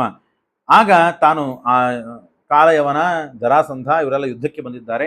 ಯುದ್ಧವಾಡ್ತಾ ಅನೇಕ ಘನಘೋರ ಯುದ್ಧ ಇದೆ. ಯುದ್ಧವಾಡ್ತಾ ಇದ್ದಾಗ ಕೃಷ್ಣ ಕೊನೆಗೆ ಒಂದು ಕಡೆಗೆ ಬಂದು ಅದೃಶ್ಯನಾಗಿ ಬಿಟ್ಟ. ರಥವನ್ನೆಲ್ಲ ಬಿಟ್ಟು ಓಡ್ಲಿಕ್ಕೆ ಪ್ರಾರಂಭ ಮಾಡ್ತಾನೆ, ಪಲಾಯನ ಮಾಡ್ತಾನೆ. ಕೃಷ್ಣ ಪಲಾಯನ ಮಾಡಿದ, ಏನು ಕಾಲಯವನ, ಏನು ಸಾಮರ್ಥ್ಯ, ಕೃಷ್ಣನನ್ನ ಇಲ್ಲಿವರೆಗೆ ಯಾರೂ ಓಡಿಸ್ಲಿಕ್ಕಾಗಿದ್ದಿಲ್ಲ, ಇವನು ಓಡಿದ. ಕೃಷ್ಣ ಎಲ್ಲ ನಾಟಕ ಮಾಡ್ತಾನೆ, ಯಾರಿಗೆ ಮಾಡಬಾರದು ನಮಸ್ಕಾರ ಮಾಡ್ತಾನೆ, ಯಾರನ್ನ ಹೊಗಳಬಾರದು ಹೊಗಳ್ತಾನೆ, ಯಾವಾಗ ಓಡ್ಬೇಕು ಅವಾಗ ಓಡ್ತಾನೆ, ಎಲ್ಲ ಮಾಡ್ತಾನೆ. ಅಲ್ಲಿಂದ ಓಡಿ ಹೋಗ್ಬಿಟ್ಟ. ಆಗ ಒಂದು ದೊಡ್ಡದಾದ ಗುಹೆ ಇದೆ. ಆ ಗುಹೆಯ ಮಧ್ಯದಲ್ಲಿ ತಾನು ಪ್ರವೇಶ ಮಾಡಿದ್ದಾನೆ ಕೃಷ್ಣ. ಮಾಡಿದಾಗ ಅದಕ್ಕಿಂತ ಪ್ರವೇಶ ಮಾಡೋಕ್ಕಿಂತ ಮುಂಚೆನೆ ದೇವರಲ್ಲಿ ನಿಂತಿದ್ದ. ಏನ್ ಮಾಡಿದ್ದ ಅಂದ್ರೆ ಅವನಿಗೆ ದೇವರು ಓಡ್ ಹೋಗ್ಲಿಕ್ಕೆ ಪ್ರಸಂಗ ಬೇಕಲ್ಲ, ಹಾಗಾಗಿ ಆ ಕಾಲಯವನಿಗೆ ಬಾಣ ಬಿಟ್ಟು ಮೂರ್ಛೆ ಮಾಡಿಬಿಟ್ಟಿದ್ದ. ಅವನು 7ವರೆಗೆ ಕಾಯ್ತಿದ್ದ, ಎದ್ದ ತಕ್ಷಣ ಗುಹಾದಲ್ಲಿ ಹೋಗ್ಬಿಟ್ಟ. ಓ, ನನ್ನಿಂದ ಅಂಜಿ ಗುಹೆಯಲ್ಲಿ ಆಡಿಕೊಂಡಿದ್ದಾನೆ, ಡಕ್ಕೊಂಡಿದ್ದಾನೆ ಇವನು, ಅವನನ್ನ ಕೃಷ್ಣನ ಕೊಲ್ಲಬೇಕು ಅಂತ ತಸ್ಯ ದೃಷ್ಟಿ ಮಾತ್ರತಃ ಬಭೂವ ಭಸ್ಮಸಾತ್. ಆಗೇನ್ ಮಾಡಿದ, ಅಲ್ಲಿ ಒಂದು ದೊಡ್ಡ ಒಬ್ಬ ವ್ಯಕ್ತಿ ಮಲಗಿದ್ದ ಗುಹೆಯಲ್ಲಿ. ಇವನು ಕೃಷ್ಣನೇ ಮಲಗಿದ್ದಾನೆ ಅಂತ ಹೇಳಿ ತಾನು ಬಂದು ಜೋರಾಗಿ ಕಾಲಿನಿಂದ ಒದಿತಾನೆ. ಸ ಯಾವನ ಪದ ಅಹನತ ನೃಪಂಸ ತಮ್ ದದರ್ಶಃ. ಆಗ ಕಾಲಿನಿಂದ ಒದ್ದಾಗ ಅವನು ಎದ್ದಾಗ ಕಣ್ಣು ಬಿಟ್ಟಿದ ಕಣ ಭಸ್ಮವಾಗಿ ಬಿದ್ದು ಬಿಡ್ತಾನೆ. ಯಾರೋ ಕಾಲಯವನ ಸುಟ್ಟು ಹೋಗಿಬಿಟ್ಟ. ಯಾರೋ ಮಲಗಿದ್ದ, ಇವನು ಎದ್ದ, ಅವನು ನೋಡಿದ, ಸುಟ್ಟು ಭಸ್ಮವಾಗಿ ಹೋದ. ಏನಿದು ಅಂತ ಕೇಳಿದರೆ ಇವನು ಮುಚುಕುಂದ ಅಂತ ಹೇಳಿ ಯುವನಾಶ್ವನ ಮಗ ಮಾಂಧಾತ. ಇದು ನವಮ ಸ್ಕಂದ ಭಾಗವತದಲ್ಲಿ ಬಂದದ್ದು. ಯುವನಾಶ್ವನ ಮಗ ಮಾಂಧಾತ. ಅದ ಕೆಲವೊಂದು ಕಥೆ ಇದೆ, ಈ ಹೇಳೋ ಪ್ರಸಂಗ ಇಲ್ಲ ಅಂತ ಬಿಡ್ತೇನೆ. ಯುವನಾಶ್ವನ ಮಗ ಮಾಂಧಾತ. ಆ ಮಾಂಧಾತನ ಮಗನೇ ಮುಚುಕುಂದ. ತಾಯಿ ಇಲ್ಲದೇನೆ ತಂದೆಯ ಗರ್ಭದಿಂದ ಹುಟ್ಟಿದವನು ಮಾಂಧಾತ. ಎಲ್ಲ ಸಂತಾನವಾಗುವುದು ಹೇಗೆ ಜಗತ್ತಿನಲ್ಲಿ? ತಾಯಿಯಿಂದಲೇ ಸಂತಾನವಾಗುವುದು. ಆದರೆ ತಾಯಿ ಇಲ್ಲದೇನೆ ತಂದೆಯ ಎಡಭಾಗದ ಹೊಟ್ಟೆಯಿಂದ ಹೊರಗೆ ಬಂದವನು ಮಾಂಧಾತ. ಆ ಮಾಂಧಾತನ ಮಗ ಮುಚುಕುಂದ. ಆ ಮುಚುಕುಂದ ಇಲ್ಲಿ ಮಲಗಿದ್ದ. ಯಾಕೆ ಮಲಗಿದ್ದ ಅಂತ ಕೇಳಿದ್ರೆ, ಹಿಂದೆ ದಾನವರಿಗೆ ಯುದ್ಧವಾಯಿತು. ದೇವದಾನವರಿಗೆ ಯುದ್ಧವಾದಾಗ ಎಲ್ಲದಕ್ಕೂ ಅಪವಾದವಿದೆ ಭಾಗವತದಲ್ಲಿ. ಯುದ್ಧವಾದಾಗ ದೇವತೆಗಳೆಲ್ಲ ಸೋತ್ ಹೋದ್ರು. ಆಗ ರಾತ್ರಿ ಹಗಲು ಯುದ್ಧ. ಏನ್ ಮಾಡ್ಬೇಕು? ಸೋತ್ ಹೋದಾಗ ಇಲ್ಲಿ ಮುಚುಕುಂದ ಅಂತಿದ್ದಾನೆ, ಭಾರಿ ಪರಾಕ್ರಮಿ, ಅವನನ್ನು ಕರೆದ್ರೆ ನಮಗೆ ಜಯವಾಗ್ತದೆ, ಅವನನ್ನು ಕರೆಯೋಣ ಅಂತಂದಾಗ ಅವಾಗ ಇಂದ್ರಾದಿ ದೇವತೆಗಳೆಲ್ಲ ಹೋಗಿ ಕೇಳಿದಾಗ, ಅವಶ್ಯ ಬರ್ತೇನೆ, ದೇವ ಕಾರ್ಯ ಸಿದ್ಧಿ ಆಗಬೇಕು, ಅವಶ್ಯ ನಾನು ಬಂದು ಯುದ್ಧ ಆಡ್ತೇನೆ ಅಂತ ಹೇಳಿ ಯುದ್ಧವಾಡಿದರೆ ಆಗ ಆ ಮುಚುಕುಂದನಿಂದ ದೇವತೆಗಳಿಗೆ ಜಯವಾಯಿತು. ಜಯವಾದಾಗ ದೇವತೆಗಳು ಸಂತೋಷಪಟ್ಟು, ನಿನಗೇನ್ ಬೇಕು ಹೇಳಪ್ಪ, ನಾನು ಮಾಡಿಕೊಡ್ತೇವೆ, ನಮ್ಮ ಇಷ್ಟು ಉತ್ತಮ ಕಾರ್ಯ ಸಿದ್ಧಿ ಮಾಡಿಕೊಟ್ಟಿದ್ದಿ ನೀನು, ನಾನು ನಿನಗೇನ್ ಬೇಕೆಲ್ಲ ಮಾಡಿಕೊಡ್ತೇವೆ ಅಂದಾಗ, ಏನೂ ಬೇಡ, ನನಗೆ ಯಾವಾಗಲೂ ಗಾಢ ನಿದ್ದೆ ಬೇಕು, ನನಗೆ ಸಮ ಆಗಿಬಿಟ್ಟಿದೆ, ಮದ್ವೆ ಮಾಡಿದ್ದೇನೆ, ಮುಂಜವಿ ಮಾಡಿದ್ದೇನೆ, ನಾನು ರಿಟೈರ್ಡ್ ಆಗಿದ್ದೇನೆ, ಒಂದು 10 ದಿವಸ ನಾನು ಬಿಟ್ಬಿಟ್ಟೆ, ನಾನು ಮಲ್ಕೊಂಡ್ಬಿಡ್ತೇನೆ ಅಂತ ನಾವು ಅನ್ನುವಂತೆ, ನನಗೆ ಎಲ್ಲಿವರೆಗೆ ನನಗೆ ಹೇಳಬೇಕು ಅನಿಸುವುದಿಲ್ಲೋ ಅಲ್ಲಿವರೆಗೆ ನಾನು ನಿದ್ರೆ ಮಾಡಬೇಕು, ನನ್ನ ನಿದ್ರಾಭಂಗ ಯಾರೂ ಮಾಡಬಾರ್ದು, ಅಂತ ವರ ನನಗೆ ಬೇಕು. ಯಾರ್ಯಾರು ಎಂತೆಂಥ ವರ ಕೇಳ್ತಾರೆ, ಯಾವ್ಯಾವ ಪ್ರಸಂಗದಲ್ಲಿ ದೇವರ ಏನು ಬುದ್ಧಿ ಪ್ರಚೋದನೆ ಮಾಡ್ತಾನೆ ನೋಡಿ. ಹೆಂಡತಿಯನ್ನು ಕೇಳಿಲ್ಲ, ಮಕ್ಕಳನ್ನು ಕೇಳಿಲ್ಲ, ಕೀರ್ತಿಯನ್ನು ಕೇಳಿಲ್ಲ, ರಾಜ್ಯವನ್ನು ಕೇಳಿಲ್ಲ, ಹೌದಪ್ಪ ನಾನು ಅಜರಾಮರನಾಗಬೇಕು, ಏನೂ ಕೇಳಿಲ್ಲ, ಮಲಗಬೇಕು ನಾನು ಅಂತ ಕೇಳಿದ. ಯಾಕೆ? ನನಗೆ ಶ್ರಮವಾಗಿದೆ ಅಂದಾಗ ಇವ ವಿಷ್ಣು ಭಕ್ತ. ಹೀಗೆ ಮಲಗಿ ಮತ್ತು ಆಯುಷ್ಯ ಹಾಳು ಮಾಡಿಕೊಂಡು ಅಧೋಗತಿಗೆ ಹೋದ್ರೆ ಏನು ಅಂತ ಹೇಳಿ ಪರಮಾತ್ಮ ಇಲ್ಲಿದ್ದ ಮುಚುಕುಂದನ ಉದ್ಧಾರ ಬೇಕು. ಹಾಗಾಗಿ ಮುಚುಕುಂದ ವರದ ಅಂತ ಅವನಿಗೆ, ಕೃಷ್ಣನಿಗೆ ಹೆಸರು. ಆ ಮುಚುಕುಂದನ ಉದ್ಧಾರ ಆಗಬೇಕು ಅಂತ ಹೇಳಿ ತಾನೇನ್ ಮಾಡಿದ ಪರಮಾತ್ಮ, ಇಲ್ಲಿ ತಾನು ಬಂದು ಆ ಕೃಷ್ಣನಂತೆ ಇರುವಂತೆ ಮಾಡಿ ಆ ಯುವನಾಶ್ವನಿಂದ ತಾನು ವಧಿಸಿ ಎದ್ದ ತಕ್ಷಣನೇ, ಅಷ್ಟೇ ವರವಲ್ದೇನೆ ಯಾರು ನನ್ನ ನಿದ್ರಾಭಂಗ ಮಾಡ್ತಾರೋ ಅವರು ಸುಟ್ಟು ಸಾಯಬೇಕು, ನನ್ನ ಕಣ್ಣಿನ ಬೆಂಕಿಯಿಂದ ಬಂದು ಸುಟ್ಟು ಸಾಯಬೇಕು. ಆದರೆ ಇಲ್ಲಿ ಸಾಯುವಂತೆ ಇಲ್ಲ. ಇಲ್ಲಿ ಶ್ರೀಮದಾಚಾರ್ಯ ನಿರ್ಣಯ ಕೊಡ್ತಾರೆ, ಇವನಿಗೆ ರುದ್ರದೇವರ ವರವಿದೆ. ಹಾಗಾಗಿ ರುದ್ರದೇವರ ವರವಿರೋದರಿಂದ ಇವನು ಬಹಳ ಸಣ್ಣವನು ರುದ್ರದೇವರ ಮುಂದೆ. ಹಾಗಾಗಿ ರುದ್ರದೇವರ ವರದಿಂದ ತೃಪ್ತನಾದಂತಹ ಮುಚುಕುಂದನ ಕಾಲಯವನನ್ನ ಸಂಹಾರ ಮಾಡ್ಲಿಕ್ಕೆ ಇವನಿಗೆ ಶಕ್ತಿ ಇಲ್ಲ. ಹಾಗಾಗಿ ಕೃಷ್ಣ ಮತ್ತೆ ಒಳಗೆ ಪ್ರವೇಶ ಮಾಡಿ ತನ್ನ ಅಗ್ನಿಯ ಮುಖದಿಂದ ದೇವರ ಬಾಯಿಯಿಂದ ಹುಟ್ಟಿದ್ದು, ಹಾಗಾಗಿ ಅಗ್ನಿಯಲ್ಲಿ ಪ್ರವೇಶ ಮಾಡಿ ಆ ಮುಚುಕುಂದನನ್ನ ನಿಮಿತ್ತ ಮಾಡಿಕೊಂಡು ಕಾಲಯವನನ್ನ ಕೃಷ್ಣನೇ ಕೊಂದ ಅಂತ ನಿರ್ಣಯ ಕೊಡ್ತಾರೆ. ಇಲ್ಲದೆ ಇದ್ರೆ ಈ ಪ್ರಶ್ನೆ ಬರ್ತದೆ, ರುದ್ರದೇವರ ವರದಿಂದ ಇದ್ದಾಗ ಇವ ಮುಚುಕುಂದ ಹೇಗೆ ಸಾಯ್ತಾನೆ, ಮುಚುಕುಂದನಿಂದ ಇವನು ಹೇಗೆ ಸಾಯ್ತಾನೆ ಅಂತ ಹೇಳಿ. ಹಾಗಾಗಿ ನದೇವ ತೋಷಣಂ ವ್ರತ, ಇಲ್ಲಿ ಈ ಮಾತು ಮಹತ್ವದ್ದು. ನಮ್ಮ ವಿಡಿಯೋದಲ್ಲಿ ನಾನು ಹಾಕಿದ್ದೇನೆ. ನದೇವ ತೋಷಣಂ ವ್ರತ, ದೇವರ ಪ್ರೀತಿಯನ್ನ ಸಂಪಾದನೆ ಮಾಡಿದ ಮೇಲೆ, ದೇವತೆಗಳು ವರ ಕೊಟ್ಟಿದ ಮೇಲೆ ಆ ವರ ಎಂದೂ ಸುಳ್ಳಾಗುವುದಿಲ್ಲ. ಯದ್ಯಪಿ ಇವನು ಕೇಳಿದ್ದು ಬಹಳ ಕ್ಷುಲ್ಲಕ ವರ, ಆದರೆ ಕೆಲಸ ಮಾಡಿದ್ದು ಎಂಥದ್ದು, ದೇವತೆಗಳಿಗೆ ಜಯವನ್ನು ಕೊಟ್ಟಿದ್ದು. ಯಾರಿಗೆ ಮಾಡ್ಲಿಕ್ಕಾಗ್ತದ್ರಿ ಇದು? ದೇವತೆಗಳಿಗೇನೆ ಅಸಮರ್ಥರಾದಾಗ ದೇವತೆಗಳಿಗೆ ಬಂದು ಜಯವನ್ನು, ದೇವರ ಸಂಕಲ್ಪ ಇತ್ತು, ದೇವತೆಗಳಿಗಿಂತ ದೊಡ್ಡವನಲ್ಲ, ಅದಕ್ಕೆಲ್ಲ ಹಿನ್ನೆಲೆ ಇದೆ, ಇರ್ಲಿ. ದೇವತೆಗಳಿಗೆ ಬಂದು ಜಯ ತಂದು ಕೊಟ್ಟಂತಹ ವ್ಯಕ್ತಿಗೆ ವರ ಇದು ಮಲಗುವುದು ವರ ಆಗ್ತದ? ಆಗುವುದಿಲ್ಲ. ಹಾಗಾಗಿ ಉತ್ತಮ ಅಸುರ ಸಾಯಬೇಕು, ಗರ್ಗಾಚಾರ್ಯರ ಮಗ, ಅವನು ಅಬದ್ಧ ಹುಟ್ಟಿದವನು, ಕೃಷ್ಣನ ಸಂಹಾರ ಮಾಡ್ಲಿಕ್ಕಾಗಿ ಹುಟ್ಟಿದವನು, ಅಂತ ವ್ಯಕ್ತಿಯನ್ನ ಇವನ ಪುಣ್ಯದಿಂದ ಸಾಯಿಸಬೇಕು ಅಂತ ಹೇಳಿ ದೇವರು ಅವತ್ತು ವಿಚಾರ ಮಾಡಿದ್ದ. ಇದು ವೇಸ್ಟ್ ಆಗಬಾರದು ಸೇವೆ, ಆ ಸೇವೆಗೆ ಪ್ರತಿಫಲವಾಗಿ ಕೃಷ್ಣನ ಸಂಹಾರ ಮಾಡುವಂತಹ ಮತ್ತು ದುಷ್ಟನನ್ನ ಸಂಹಾರ ಮಾಡಿದರೆ ಇನ್ನು ಹೆಚ್ಚು ಪುಣ್ಯ ಬರ್ತದೆ. ಹಾಗಾಗಿ ಆ ಪುಣ್ಯವೂ ಮತ್ತೆ ಫಲಿಸಬೇಕು. ಆ ಪುಣ್ಯಕ್ಕೆ ಮತ್ತು ವೇಸ್ಟ್ ಆಗದೇ ಇದ್ದಂತೆ ನಿದ್ರೆ ಭಂಗ ಆಗಬೇಕು. ಇವನು ಭಕ್ತನಾಗಿದ್ದಾನೆ, ನಿದ್ರೆ ಮಾಡಿ ತಾನು ಕಾಲ ಹರಣ ಮಾಡಬಾರದು ಅಂತನೂ ಅನೇಕ ಉದ್ದೇಶಗಳಿಂದ ದೇವರ ಗುಹೆಯಲ್ಲಿ ಪ್ರವೇಶ ಮಾಡಿ ಆ ಮುಚುಕುಂದನಿಂದ ಇವನನ್ನ ಸಂಹಾರ ಮಾಡಿಸಿದ್ದಾನೆ. ನ ದೇವತೋಷಣಂ ಕೃತ. ಸಮಯ ಸಿಕ್ತು ಅಂದ್ರೆ ನಾಳೆ ಇದ್ರ ಬಗ್ಗೆ ನಾನು ಮತ್ತೆ ವಿವರಣೆ ಕೊಡ್ತೇನೆ. ಇದಾದ ಮೇಲೆ ಇನ್ನ ಮೇಲೆ ಸಂಚು ಹಾಕ್ತಾರೆ. ಇನ್ನ ಮೇಲೆ ಸ್ವಯಂವರ ಮಾಡಿ ನಾನು ರುಕ್ಮಿಣಿಯನ್ನ ಶಿಶುಪಾಲನ ಕೊಟ್ಟು ಮದುವೆ ಮಾಡುವುದಲ್ಲ. ರುಕ್ಮಿ ಹೇಳಿದ, ಅಪ್ಪ ನೀನು ಬಾಯಿ ಮುಚ್ಕೋ, ಭೀಷ್ಮಕ ಸುಮ್ಕೊಡು. ಮಕ್ಕಳು ಬೈದ್ರೆ ಅಪ್ಪ ಅಮ್ಮನವ್ರು ಸುಮ್ ಕೊಡ್ಬೇಕು, ಈಗೆಲ್ಲ ಹಾಗೆ ಇದೆಯಲ್ಲ ಕಾಲ. ಸುಮ್ನೀರು, ನಿನ್ ಗೊತ್ತಾಗೋದಿಲ್ಲ, ಸುಮ್ನೀರು ಗೊತ್ತಾಗೋದಿಲ್ಲ, ನಿನ್ ಗೊತ್ತಾಗುವಂತೆ ಮಾಡಿದವನೇ ನಿಮ್ಮಪ್ಪ, ಅವನಿಗೆ ಸುಮ್ನೀರು ಅಂತ ಹೇಳ್ಬಿಡ್ತಾನ ಮಗ. ಸುಮ್ ಕೂತ. ಭೀಷ್ಮಕ ರಾಜನು ಸುಮ್ ಕೂತ. ಯದ್ಯಪಿ ಕೃಷ್ಣನ ಭಕ್ತ, ಕೃಷ್ಣ ವಿಶ್ವರೂಪ ತೋರಿಸಿದ್ದಾನೆ, ಎಲ್ಲ ಆಗಿದೆ, ತಾನು ದೃಢ ಮಾಡಿ ಸಂಕಲ್ಪ ಮಾಡಿ ಕೂತಿದ್ದಾನೆ. ಹಿಂದೆ ಕೃಷ್ಣ ಹೇಳಿದ್ದ ಏನು ಅಂದ್ರೆ, ಮುಗಿಸ್ತೇನೆ ಒಂದು 5 ನಿಮಿಷ. ಏನು ಅಂದ್ರೆ, ಸಗರ ರಾಜ ವರುಣದೇವರು ಲಕ್ಷ್ಮೀದೇವಿಯನ್ನು ಕೊಟ್ಟು ಮದುವೆ ಮಾಡಿದ ಪರಮಾತ್ಮನಿಗೆ. ಮತ್ತು ಜನಕ ರಾಜ ಸೀತಾದೇವಿಯ ಸ್ವಯಂವರ ಮಾಡಿದ್ದ. ಅಲ್ಲೂ ಮತ್ತು ಸ್ವಯಂವರ ಮಾಡಿದ್ದೇ ತಪ್ಪು ಅನ್ಲಿಕ್ಕೆ ಸಾಧ್ಯವಿಲ್ಲ. ಆದ್ರೆ ರಾಮನೇ ಮದುವೆ ಆಗ್ತಾನೆ ಅಂತ ಪೂರ್ಣ ಖಾತ್ರಿ ಇತ್ತು ಅವನಿಗೆ.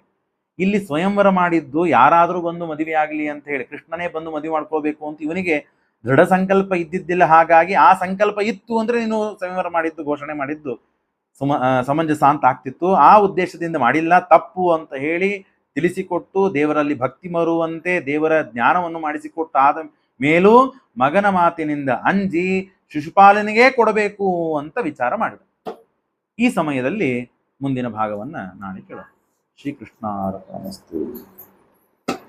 ಯಃ ಸರ್ವಗುಣ ಸಂಪೂರ್ಣಃ ಸರ್ವದೋಷ ವಿವರ್ಜಿತಃ ಪ್ರೀಯತಾಂ ಪ್ರೀತಯೇ ಬಾಲಂ ವಿಷ್ಣುರ್ಮೇ ಪರಮಸ್ರುಹತ್.